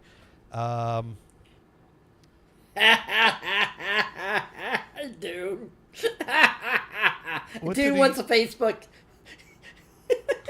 Oh, I thought he sent me something on Facebook and was waiting for me to play it. Well, there's that too. No, he sent a link in the chat. I think. Yes. Sent a link, and then he just said, yeah, you have very clear memories. I'm called BS on the last name. I would have had to have known it at some point, wouldn't I? I genuinely don't even remember knowing the last name. You know what? So, Your wife negates all that stuff anyway. So there you go. yeah, It's all done. yeah, that's the thing. And, you know, no regrets at this point. Exactly. It all worked out. You know. Yeah, but it's funny. You have some really awesome, clear, nice memories. I'm calling BS on the last name. Yes. Thing. It's funny the things you remember and the things you don't. Yep. Exactly. You know. But what did dude send you? What was that? He sent the Grok link earlier in the chat. So let me bring up the actual Twitch so I could click on it. And bring that up. He probably AI generated something to share with us because he's having fun with his. Oh crap! It won't let me scroll the chat back far enough. I'm gonna have to copy paste it because I do have it in. Oh, it doesn't let me copy paste these. What the hell? Dune, I'm sorry. Can you post that link again? Wow. I can't scroll back far enough to actually get a clickable or oh, there we go. Thank you, Dune. Let's see what Dune generated here. This is oh, this must be someone getting ready to have their leg amputated. Oh, nice. Nice. That is right on schedule. All right, let's unmute that and play that. You know, my knee is feeling all right. Oh, really? That's great. Wait, all right isn't all right? Oh. See? It's terrible. But okay, you're all right.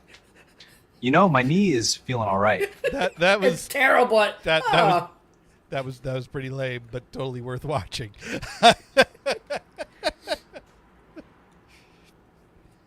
It's all right. So, Gators, I have a question for you. Okay. I saw a tweet from you the other day, and it said, I think it was yesterday, about all the albums I must go buy right now. What do I need to go buy? Oh, yes, that was the latest batch of Rhino's Quadio Blu-ray reissues. Is what that is. So I need to buy them all? Yeah, you need to buy them all. So this batch of 4 quadraphonic reissues is Carly Simon's first album. Yeah, Carly Simon's good. Carly Simon's first album. Randy Newman, Sail Away. That's got a great song about how we should just drop the big one. And Seals and Crofts, Diamond Girl. And Mongo at Montreux. That's a jazz album. And that was only available. That'd be good in quad. It was only available on Quad 8-track. That didn't even get a quadradisc issue. The other 3 got, well, the Randy Newman one got a quad reel. I don't think it got a quadradisc. It might have gotten an 8-track. But the Carly Simon and the Seals and Crofts got 8-track and reel and quad vinyl issues. So, yeah. So are you buying all of them? They are on their way here. They're somewhere between here and a shipping center with really shitty shipping practices and tracking number sharing practices. Oh, is this the same company? Yeah, it's Rhino. Oh. Did you pay for the tracking number this time? That's not an option. You either get one or you don't. What? Depending on how they get one or you don't. That's you get one or you don't. Oh.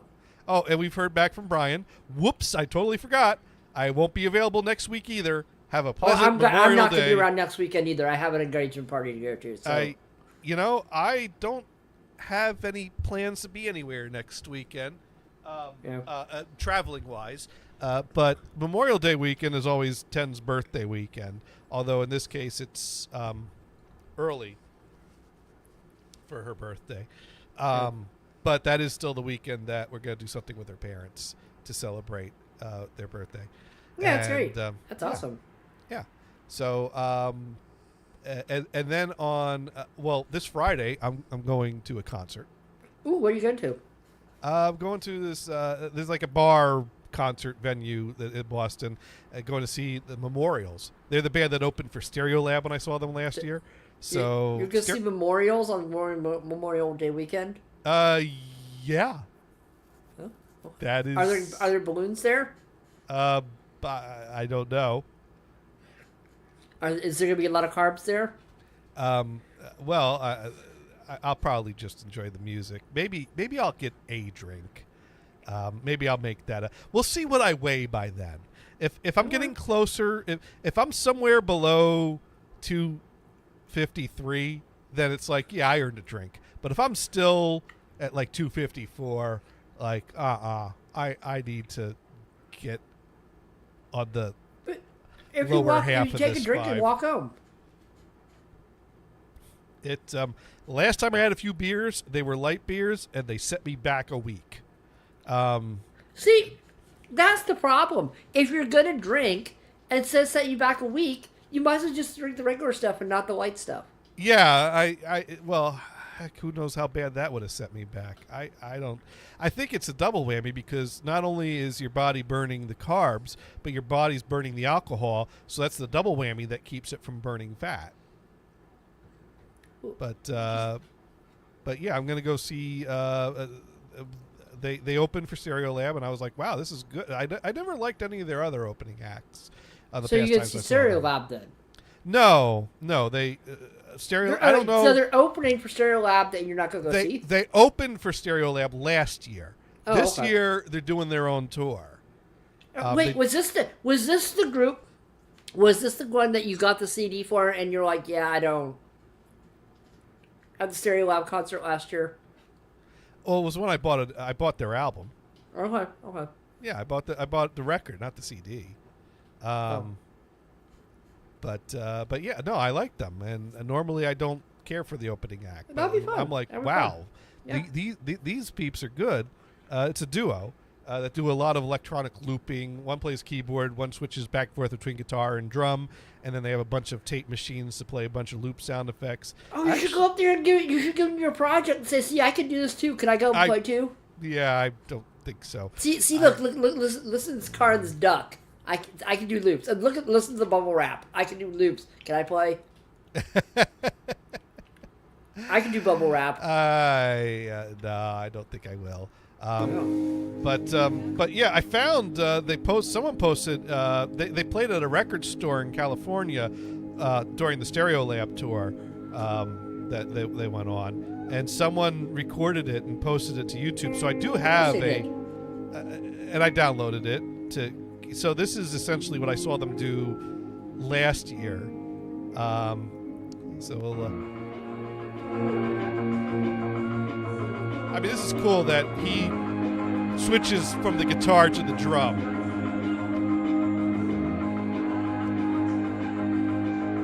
Okay. What she's gonna do, because right now he's standing, strumming the guitar.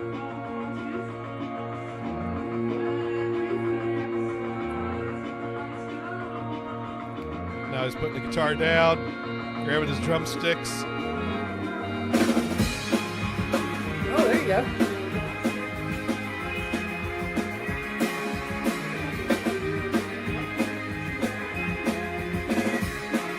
Unfortunately, the music's louder than the singing. Yeah, their live sound was left a little to be desired. Well, it also depends on where the person was sitting, where they were recording it, right? Well, but she's singing into a microphone. Or they don't have that mic up very loud, did they? I felt that the sound balance was off when I saw them open for Stereolab, which was another reason why I bought the record, because I'm like, this is great material. I can't wait to hear it better. Yeah, well, I want to hear it better. I want to actually hear her voice. But let's see, we jump around a bit. Well, a lot of it is jamming anyways, so you got that pretty good. And they got the tape machine. Is that a horn in the background? What is that? It's a tape loop.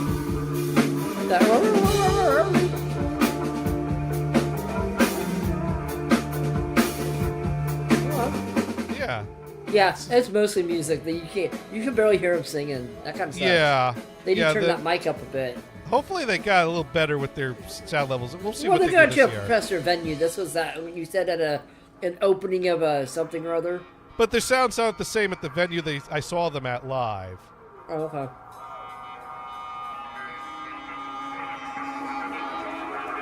And she also sometimes plays saxophone.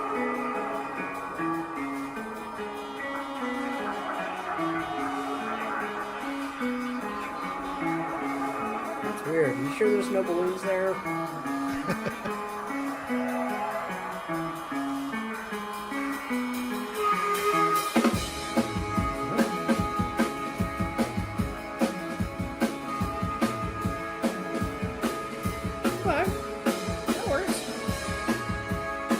And she's also got digital loopers that she's using other saxophone. She uses on the keyboard some too. I feel like they should be on Twitch.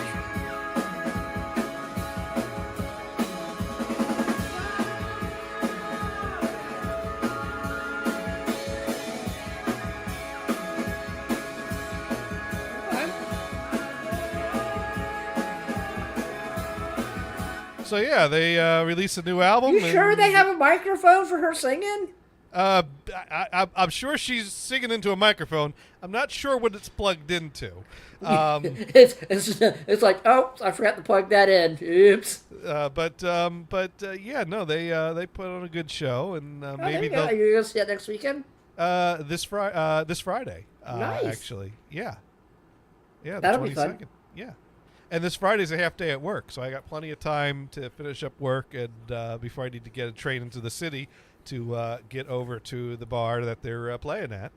And there you go. Take in a show. And Nice. hopefully they have a tour single I can buy, because I already bought the new album. So are you gonna buy the shirt? And I'll probably buy a shirt this time.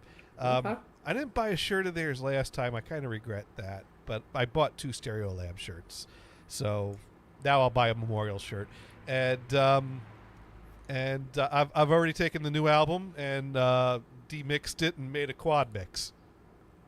Of course. That's so you can increase her volume and move it around. Yeah, no, I did some cool things. Well, it was really cool It's because like, they have a lot of. I edited your audio because you don't know how to do your own. Thank you. No.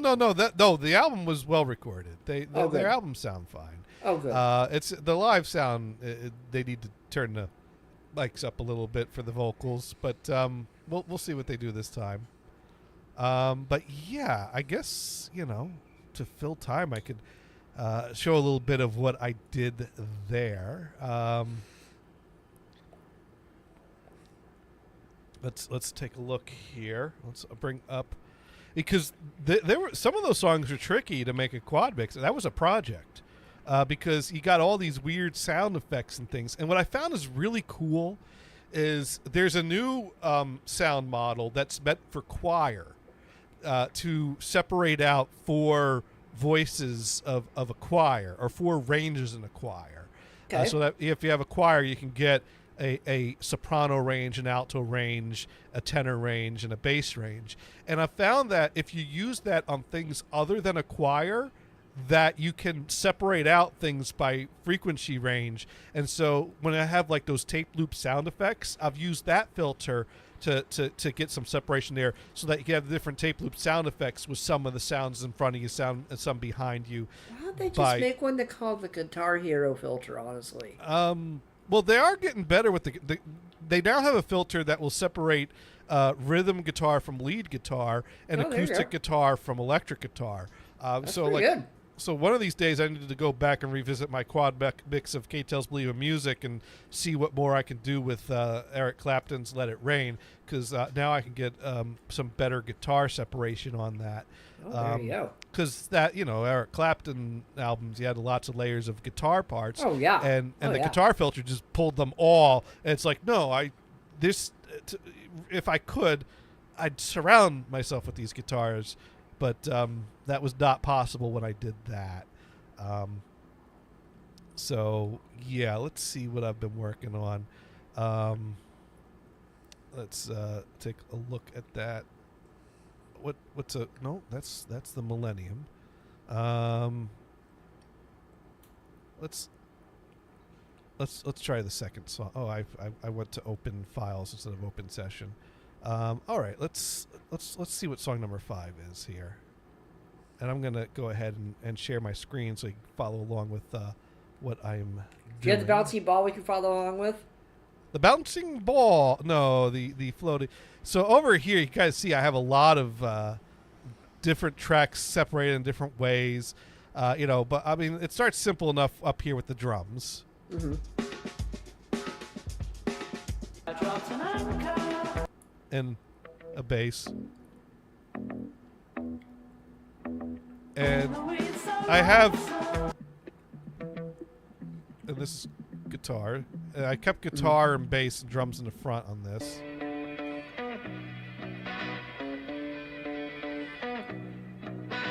And then over here, I have some other guitar parts that I decided to put, because I pan hard left and hard right, I put them in both the front and back to be on the side right and the side left. It's kind of a plucky sound effect. Oh, there it is. It's on the left. Or right. Yeah, so that would be on the right side in both the right front and back. Okay. And then I put this other part that was separated as a lead guitar part in the rear.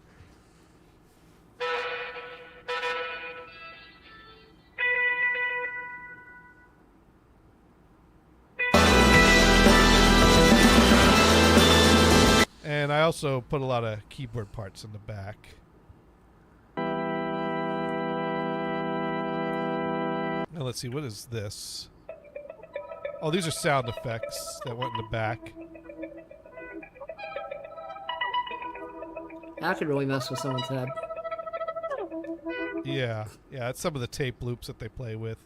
Let's see, this I put in the front. That's another organ part. So that way I had that keyboard in the front while I have that organ doing the chords in the back. So I'm kind of separating some of those instruments. And over here is where I get some of the things I was separating into alto and tenor and bass with that filter. So this is let's see, it's some of them I pair together and some of them I'm not sure what I separated here. Oh, I guess, all right, so basically what I was able to separate is this in the back and this in the front. Okay. So yeah, it separated kind of two voices of that melody line that I could split up. And I think over here is where we get some different sound effects going here. Yeah, that'll mess with your head. Yeah, so I put that in the front, but then I was able to put these in the back. So even though their tape loops are probably just stereo tape loops that on the multi-track that couldn't be separated, I separated them so that these sound effects are actually quad and surround you by using that filter. So that was really cool. And yeah. That's cool. Yeah. And then I've also been playing with it's challenging to play with 60s stuff that was recorded compressed to get well, they separate the left and right for you most of the time, so there you go. You have the karaoke, the automatic karaoke track, So I actually thought it might be fun to pull up some Mamas and Papas. It might be fun to do and see what because I Saw Her Again is a pretty not the worst stereo mix, but not the greatest stereo mix. It goes a little wonky with the vocals, and maybe I could work more with that. So I, kind of was, that I did some panning with actually. So I put the drums to the left and the bass center and the guitar to the right. Yeah, there you go. And there's some kind of a keyboard buried in there in the guitar, but I could not get the any AI model to lock onto that.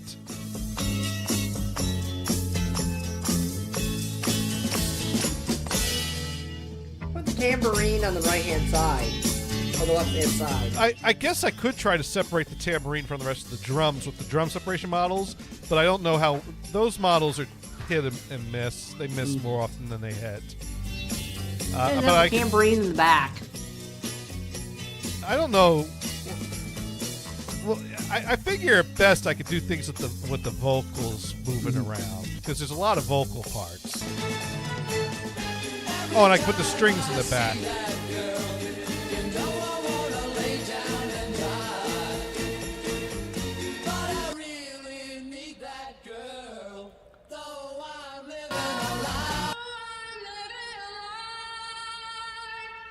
Wow. Yeah, that's using that soprano, alto, tenor, bass filter. That was the mama to the left and the papa in the middle, huh? Yeah, I did some stereo panning with those.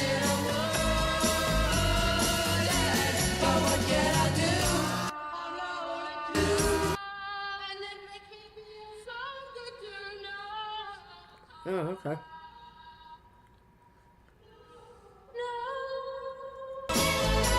So it gives me some tracks to work with. Yeah, because, that's well, cool. the way that mix works is they had two vocal tracks, I guess, because the vocals do a hard back and forth. So I basically monoed those two tracks and put each of those tracks through the tenor, bass, soprano, alto filter. So that gives me 8 separations of vocals to try to turn into something surround or quad. So, but it's kind of a mess that needs to be sorted through and organized.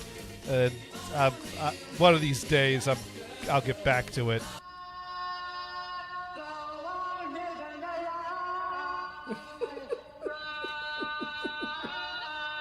Well, that one's kind of sweet. 2 things there.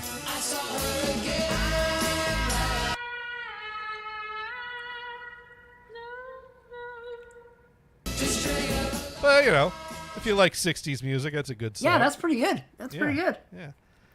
But yeah, you're right. That's probably hard to do because, yeah.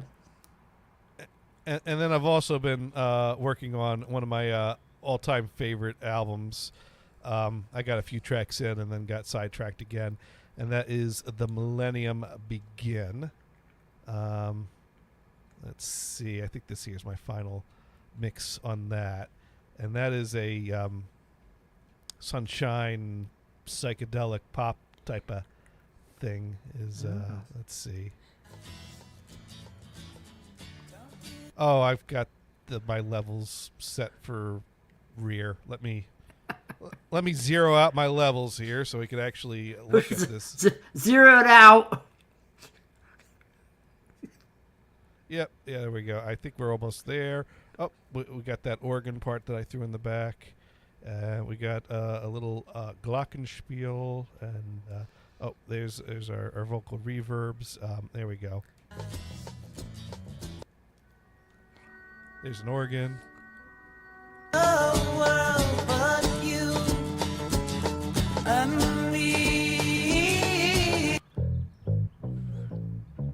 Little bit of bass. Oh, the straw noise. Yeah. I don't know if that's a straw. I don't know what they use for that, but it's a straw noise. You do it at McDonald's. Oh yeah, that works. For that. I don't think you can do that anymore with cups anymore. Did a good job isolating the acoustic guitar.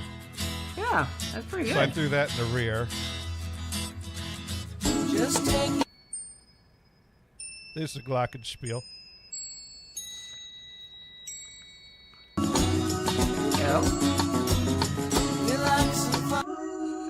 Backup vocals. And the reverb.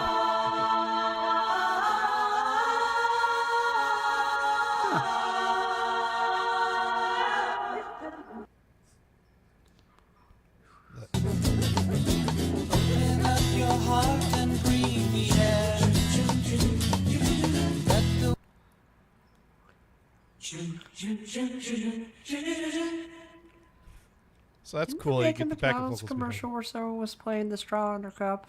They should have. I think they did.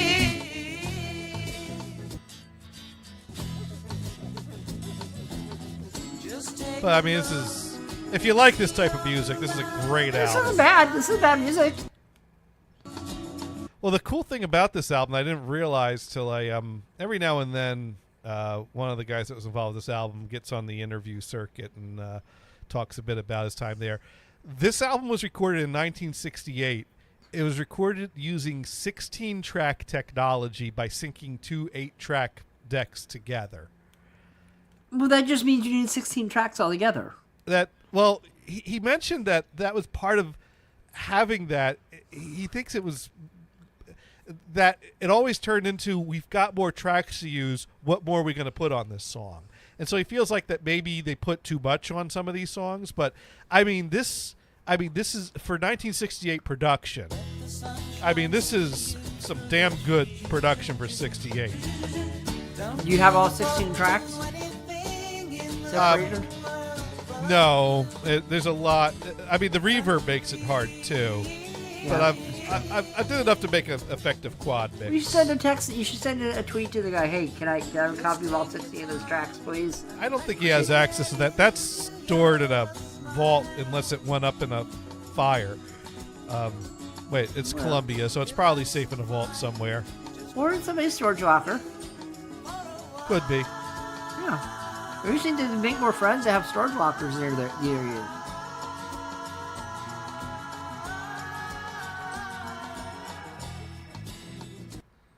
But yeah, that is a excellent yeah, that's album. pretty good. That's pretty good. Let's see, how many songs have I gotten to on that one? I'm in the 4th song right now, and I think I've got stuck on this one. Oh, that's right. I'm having trouble getting the backup vocals separated from the main lead vocals on this one. That's why I'm stuck on this one. So I don't have a vocal track in this one right now.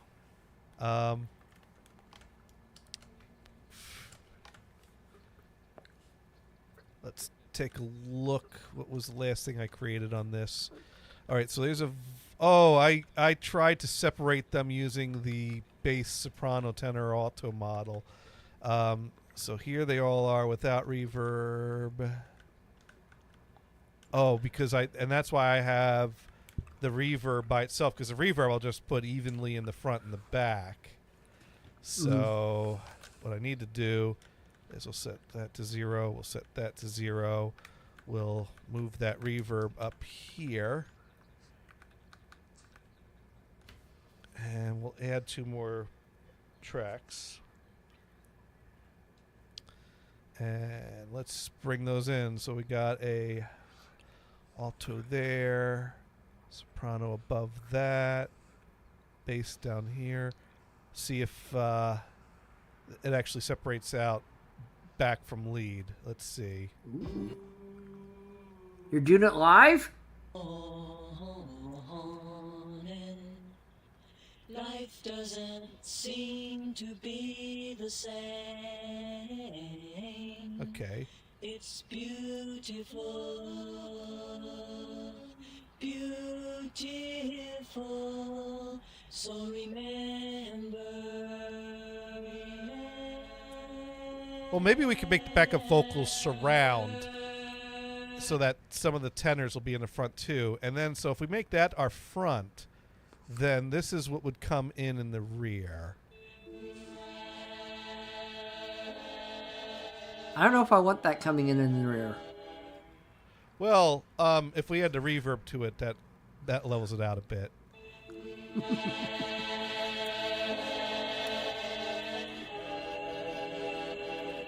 And if we put everything back in and just take out the tenor part, this is kind of what the back vocals would sound like, although other instruments would be emphasized and others not, but just a...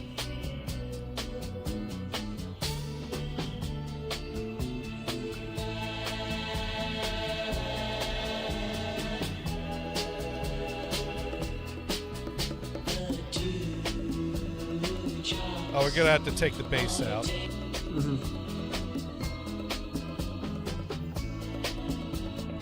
Oh, man, that alto and soprano by itself doesn't really get a whole lot of the backup vocals. So much of them are blended in with the lead and the... Yeah, that's tenor hard. bass. It's like really in there.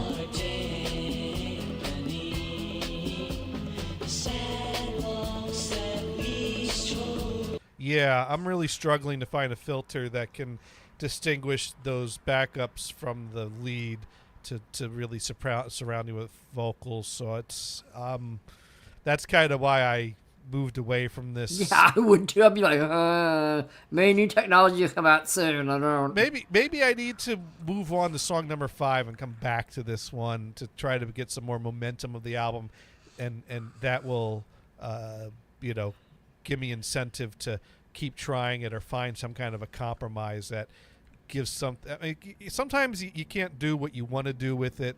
And you just have to settle. I have a feeling that's why they didn't doing some things in the beginning, because they just couldn't do at the time what they want to do. Well, when they recorded this album, having 16 tracks, those backup vocals probably are on their own tracks. I mean, we got stereo drums here on a 60s album. That's pretty good, though. Well, that's not sounding too stereo, actually. Well, but we do have the congas in the right side, which I was able to separate out from the rest of the drums. So I can put the congas in the back. Okay. There's that bass. Yep.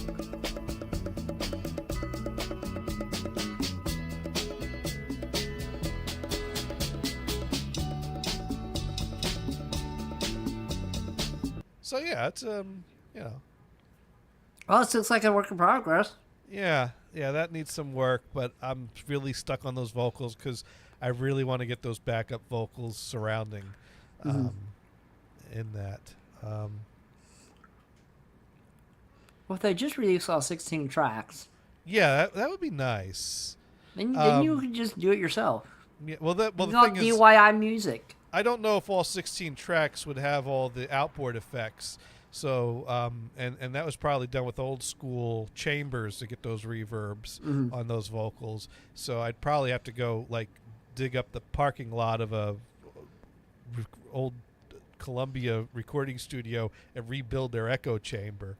I mean, you could.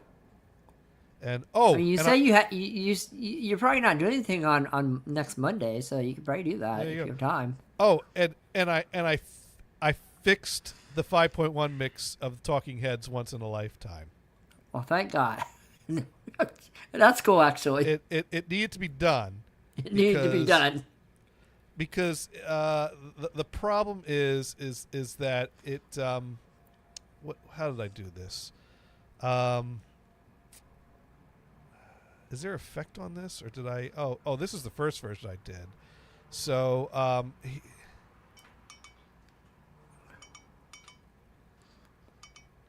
find yourself behind the wheel of a large automobile.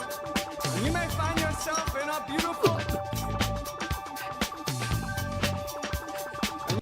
How did I?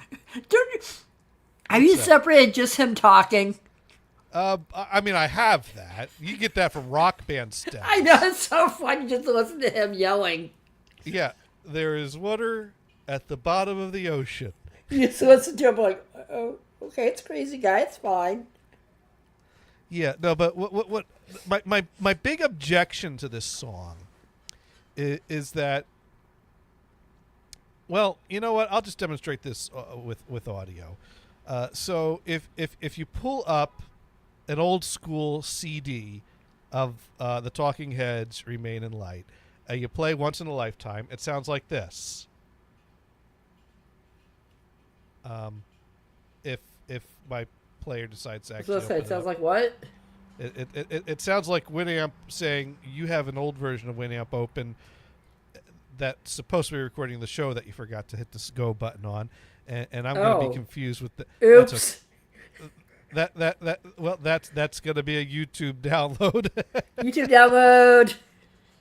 Okay, right. YouTube lets you download 256 now.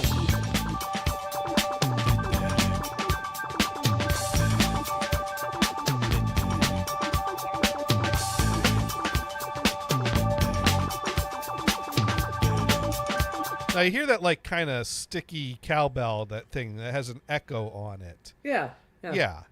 Well, that's my problem. My problem is that when they went and did the 5.1 mix, I think it was what was the other guy's name? Jerry Harrison was the one who really spent the time doing the 5.1 mix, and so I kind of like, well, clearly he doesn't know what he's doing. But Did you send him an email and say, "Yo, can we fix that sticky cowbell"? I mean, he did a lot of great work with that catalog, but to me, it's a real head scratcher that he dropped the ball on one of their signature songs so badly, like he did. Hey, he was sick that day. Yeah, so it was. Well, oh, you know what? Actually, I do have a lot of great things here we could listen to. All right, so. Well, you know what? We could do what you want to do for a moment here, because I do have. There you go. It's hilarious. And you may find yourself living in a shotgun shack. And you may find yourself in another part of the world. And you may find yourself behind the wheel of a large automobile. And you may find yourself in a beautiful house with a beautiful wife. And you may ask yourself, well, how did I get here? Letting the days go by, left the water. There you go. Same as it that ever intro was. part is hilarious. Like, Same what as the it heck? ever was. Same as it ever was. Water dissolving and water removing. There is water at the bottom of the ocean. He's preaching Under to the us, water, man. carry the water. Remove the water, remove the water, remove the water, and water. Letting the days go by. That's my favorite part. My question is: there's water at the bottom of the ocean. There's also water. There's also water at the top of the ocean too. There is water at the bottom of the ocean. I think a Cracked article once called that the dumbest lyric ever in recorded I'm music. just saying, there's water at the bottom of the ocean. Huh. There's water There at is the top water too. at the bottom of the ocean. But so let's see if I can figure out what's going on. Dune sends a text message in. You may find yourself in a laundromat, picking up your forgotten leisure suit. Carry the leisure suit. Remove it. Remove it. Remove it. Remove.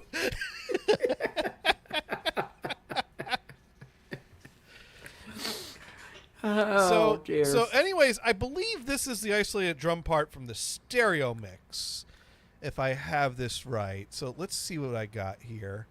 I don't know if this is the 5.1 or the stereo, but I'll figure it out real soon.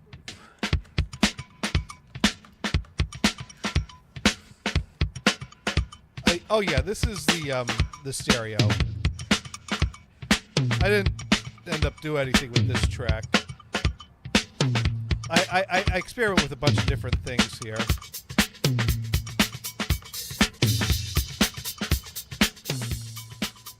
But you hear how like that cowbell does a da-dunk, da-dunk, da-dunk. Yeah. Da-dunk, Yeah. da-dunk, da-dunk, da-dunk, da-dunk. That's how it's supposed to sound.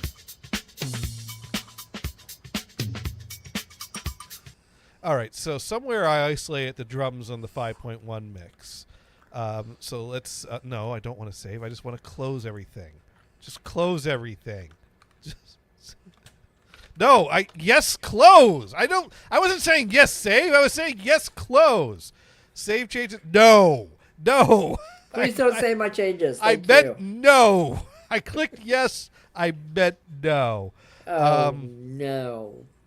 What? You clicked yes. Yeah. But you meant no. All right. So here's what the drums sound like on the 5.1 mix.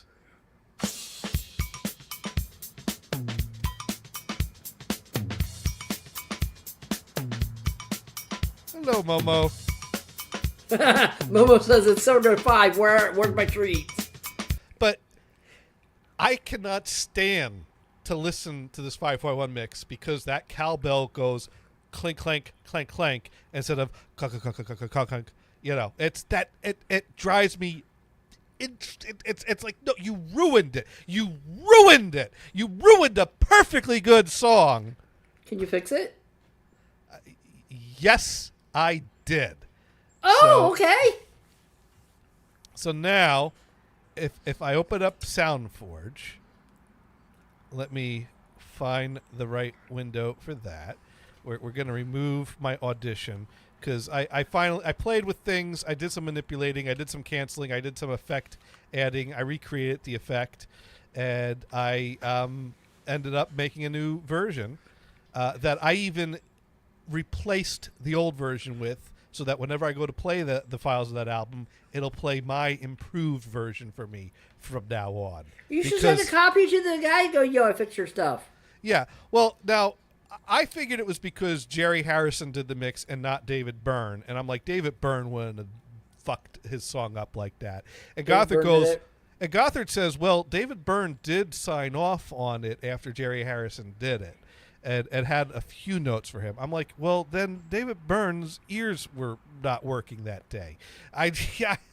Maybe he's just sick of that song and didn't even listen to it. Probably. Because so let me just we'll go in my 5.1 folder. We'll go into DVD-A. We'll go into Talking Heads. Remain in Light. So I kept the original version in this folder that's called Replaced, that has a file in it telling Plex ignore this. So Plex, as far as Plex is concerned, this original version does not exist anymore. And we're also going to open up my fixed version, which is now the one that Plex will play from now on until I tell Plex not to anymore, which I won't. And let's make sure I've set this to play back properly. Let's do that as a direct sound mapper to map the 5.1 down to a stereo mix down. So again, this is what it sounds like with that cowbell not having that echo effect. Not only does it not have the echo effect, but it's mixed way too loud.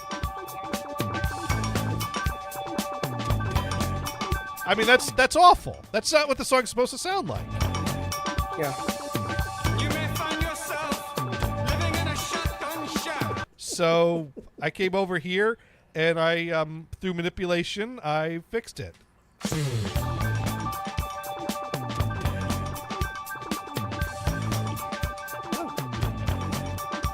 It blends in more. It's blended into the mix properly. It has the echo added back to it. It is now, and also what's interesting is the drums and that cowbell are in the front channels. So if I highlight just the front channels,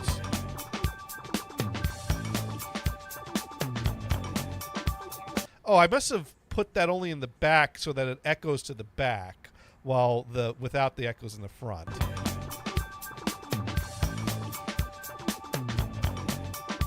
And then the back has.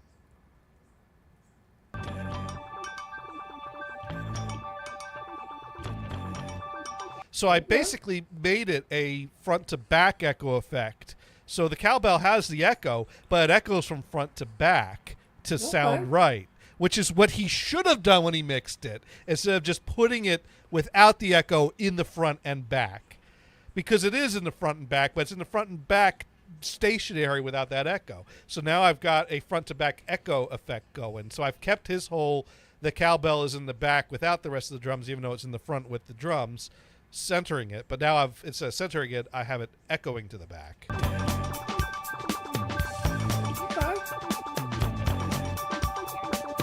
And if I were to, just for fun here,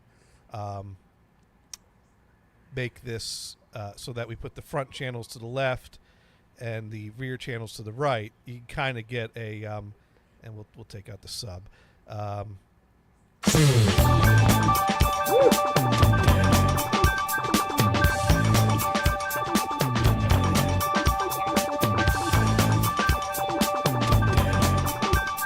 So, I mean, that sounds kind of weird to do it in stereo that way, but when it's front and back, it blends together and it works. Nice. Yeah. So I was quite pleased with myself.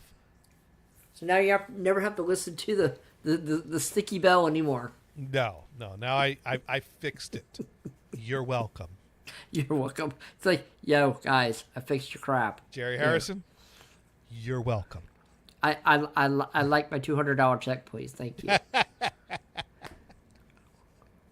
Oh, just give me a $35 refund for the DVD I bought with the bad mix on it.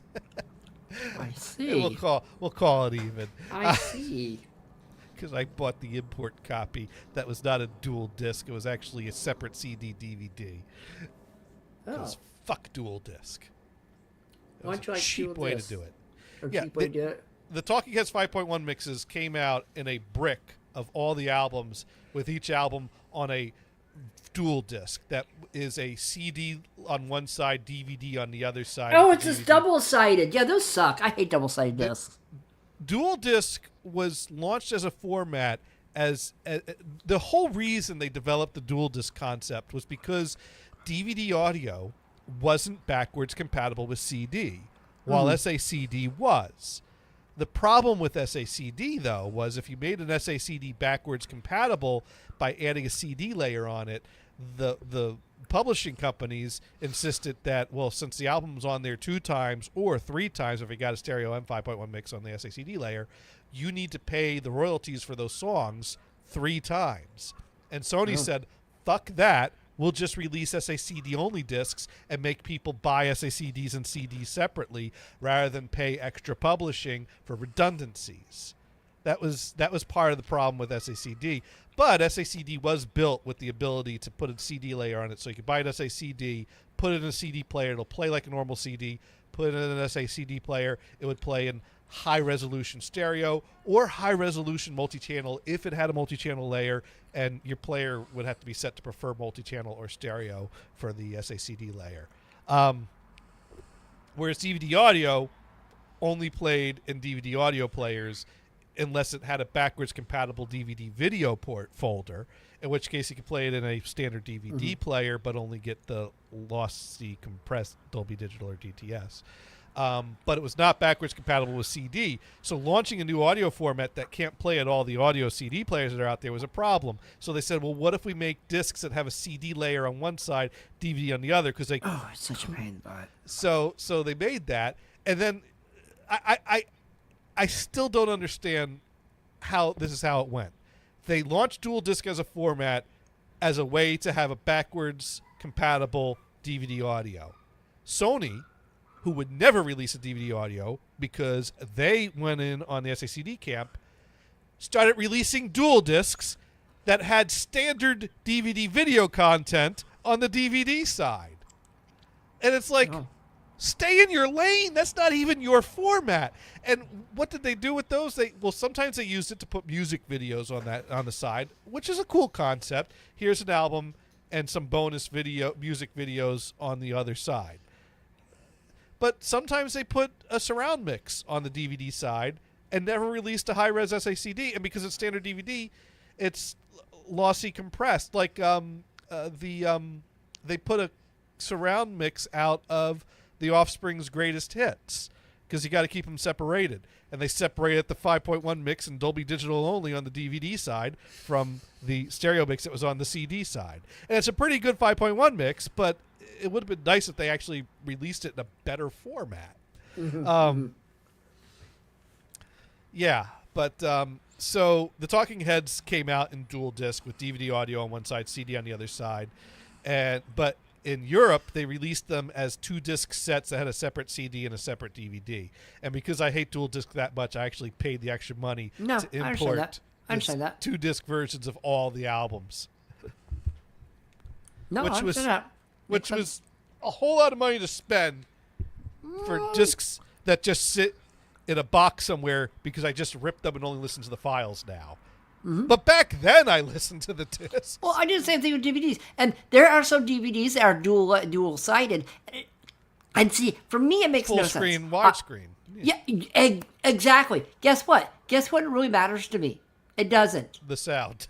The sound matters to me. Now, I still rip both sides. And I put a directory, and I have one as regular and one as name plus plus WS on it, or one as PS for pan and scan basically, and one as the WS. And honestly, I wish they would label the sides with either that on it because they could do it. They could do it. Put But a do little they? braille No. on there for you. I don't care if there's braille. I just label the disc with the WS or PS on it. It makes no sense. Well, the thing that's confusing is that they do sometimes label in the hub if it's widescreen or full screen. But I find it confusing because I know that the label is like, does the label refer to the side of the disc I am looking at, the data that's on that side, which means I have to put that side down in order to get what's on the label? Sometimes it doesn't do it. Sometimes it's the same freaking title on both sides. Or does that just mean that this side needs to be face up for widescreen because that's what's on the...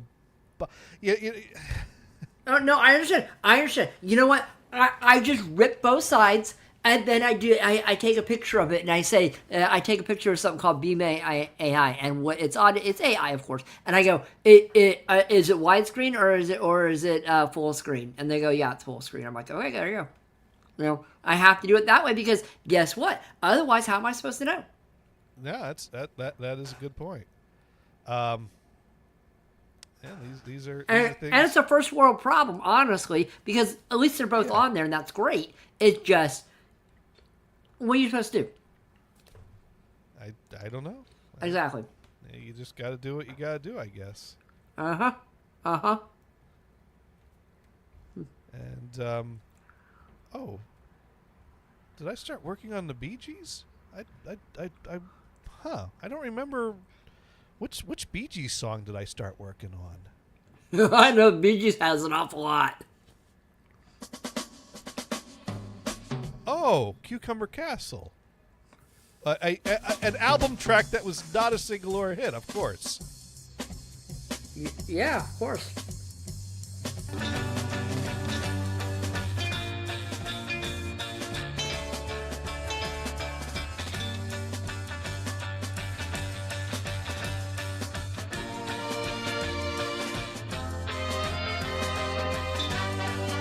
I could probably spread that orchestra out more instead of doing band to the left, orchestra to the right.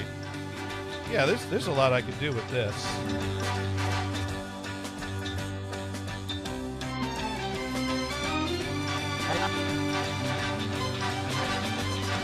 Send, are you leaving or are you receiving, my friend? Does need an... All their songs are pretty good. They well produced. Even their, throwaway album tracks. Need to get back on that at some point. I got so many. Well, you know what? I thought I had the turntable all put together, all ready to go. Now the Luxman's got a grounding issue. I occasionally. Oh, did that guy come by this last weekend to pick up his record player? The NAD developed a grounding issue. Uh-oh. I think when I needed to take the tone arm apart to apply the epoxy to glue it back together, I think at that point where it was solddered, there may have been a ground wire connected to. Oh, did you something there? the ground wire on? I somehow a ground got lifted somewhere on that. Uh-oh. And so a few hours before he was scheduled to arrive, I turned things on again just to give it another test run, and I realized that I was hearing a buzzing sound whenever I touched the head shell. And then I turned the volume up, and I realized there was a quiet hum that was not as quiet as it ought to be. Problem. So, I realized I had a grounding problem, and the guy was, going to be here in 2 hours. So I panicked, and I told him, hey, I'm sorry, there's a problem with the turntable. And I'm like, what do I do? And it's like, well, I could either deal with this problem, or I could see if the guy will buy it with a problem for $100 less. So I said, look, if you want to buy it as is for $500 and see if you can get it repaired or fix it up, that's cool. And then after I send that message and say basically hey, heads up, there's a problem, up to you if you want to get a better deal on it or if you want to back out. I thought about it and I realized, well, I knew that one of the ways that many tone arms are grounded is that the ground connection is tied to the shielding on the right channel. And so I started looking at the turntable and I realized, well, all the wires of the tone arm come out into this little compartment that's on the underside. and there's just 2 screws holding this compartment. If I apply the short in there to compensate for the disconnect in the tone arm, that should effectively be an adequate repair. So I got my soldering iron out. I got a short piece of green wire, and I soldered the wire from a contact for the right shielding to a contact to the ground, and I plugged everything back in. Hum was gone, good as new. Nice. And I even verified online that is. I am convinced that is how a professional would have fixed it. Yeah, probably. There's no reason to go digging into a tone arm, which is a delicate operation, when the same effective wiring can be done from a outside of that tone arm and still be buried inside where it's not a visible fix. Mm-hmm. So I told the guy, look, I fixed it. It's good as new, sounding great.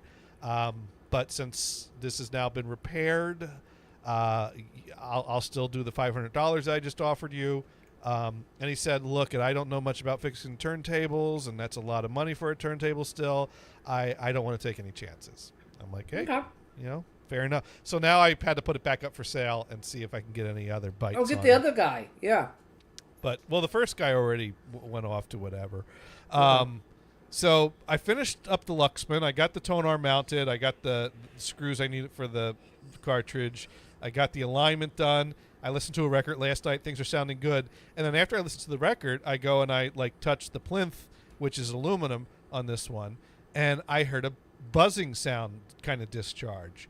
And so I've done a little wire testing and tracing, and I think the problem I have is that the ground connection is not connected to the base of the tone arm. Okay. Like I have a ground going from the ground connection through the tone arm to the ground point on the turntable, and the wire that goes to the ground point on the preamp. It's all connected, and it's grounded to the turntable platter, so that any static discharge from the record will go through to the ground point as well. But if I add an extra wire to connect the ground point to the metal base of the tone arm, it makes the hum go away. And what I found out through researching about an hour before the show is that these issues are not uncommon for these vintage tone arms.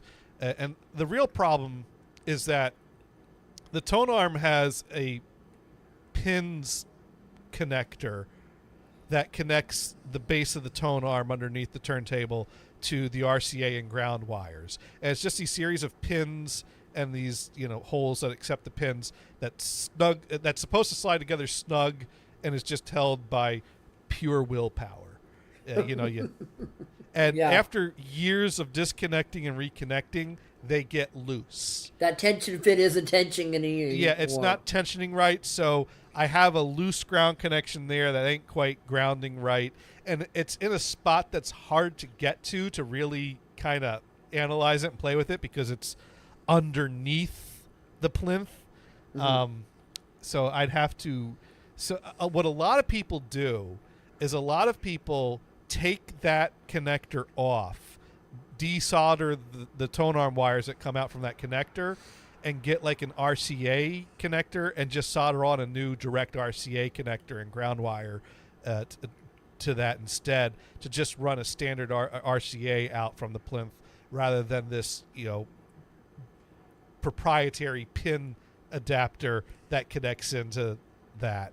So that's another, basically I got to get this on a workbench again, get the tone arm off of there, delicately take this apart and desolder things, get an RCA connector and solder that on, make a new ground connection, and then see if that ground connection is grounded to the tone arm properly in addition to everything else it should be. And if it isn't, then I need to figure out how to reinstate or repair that. I probably just need to run a new wire somewhere internally to basically get the metal of the tone arm itself also grounded to the ground point of the turntable. Yeah. Because now it's too bad. They actually made the aluminum plinth with an insulating layer on it, because the tone arm is directly touching the aluminum. You would think, well, that would ground it, but no, it's insulated so as not to be conductive and create problems there. So that's where I need somewhere inside there needs to be a wire that grounds that to get everything nice and grounded to the same, so that everyone could agree this is ground, and we don't need to make any noise about that. Instead of pretty much things going, well, that's ground. Well, no, that's ground. Well, we disagree on ground, so let's make a noise. Sounds about right to me. So I'm almost there with this turntable. Almost there, but not quite. Then I need to save up $2,000 to buy a better cartridge. I was going magnetic. I thought you were going to buy a magnetic coil. I'm gonna no. I'm gonna go with moving iron instead of moving coil. Moving iron, which is also high level and doesn't require a step up, but should perform better than moving Mess magnet. with your balancing thing, because iron's gonna be heavy. Well, that's just what the tech is called. No, they're well, I don't know. Have you listened to one to see how well they sound? No. Is it worth $2,000? But Peter Letterman assures me it's worth paying him $2,000 for it. Is it related to David? Who's David? Never mind. Oh no, not Letterman. Letterman. Oh, with okay. D's. Oh, okay. D's nuts. Got him! Got him. There you go. On that note, Gators. On that note, I think it's time to put another fun-filled edition of Insert title here to bed. But we do want to thank you, Dune, for joining us. Dune, have you heard anything from Sparky? Is he alive? Do we know if he's alive? And where's Mod Pro at on Mondays? We miss her. If Mod Pro were here, I'd show her my feet. She's probably napping. And actually, it's like 90 degrees where she's at. She's probably outside partying, honestly. Yeah. Dune writing in no proof of life. Oh, shit. Yeah. I hope he's alive. Well, we know the address of a vacant lot somewhere in the area he kind of lives in. We could start there. You can bring your screwdriver to a psychic or something. Say, can you hone down on the person? That screwdriver came from a business. We could go to that business and ask them, you know anyone that goes by the name Sparky Toaster? He probably bought it on eBay and then sent it. He probably got it for free from there. Probably. I hope he's all right. Yep, pretty much. All right. Well, I've learned that we still don't know where Sparky Toaster is. And what have you learned? I've learned that penis is not Shakespearean.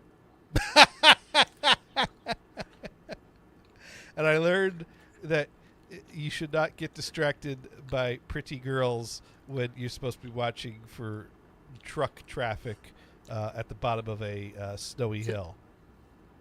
Well, there's that too. There's that too. And There's that too. I learned that I did not imagine that really happened on TV.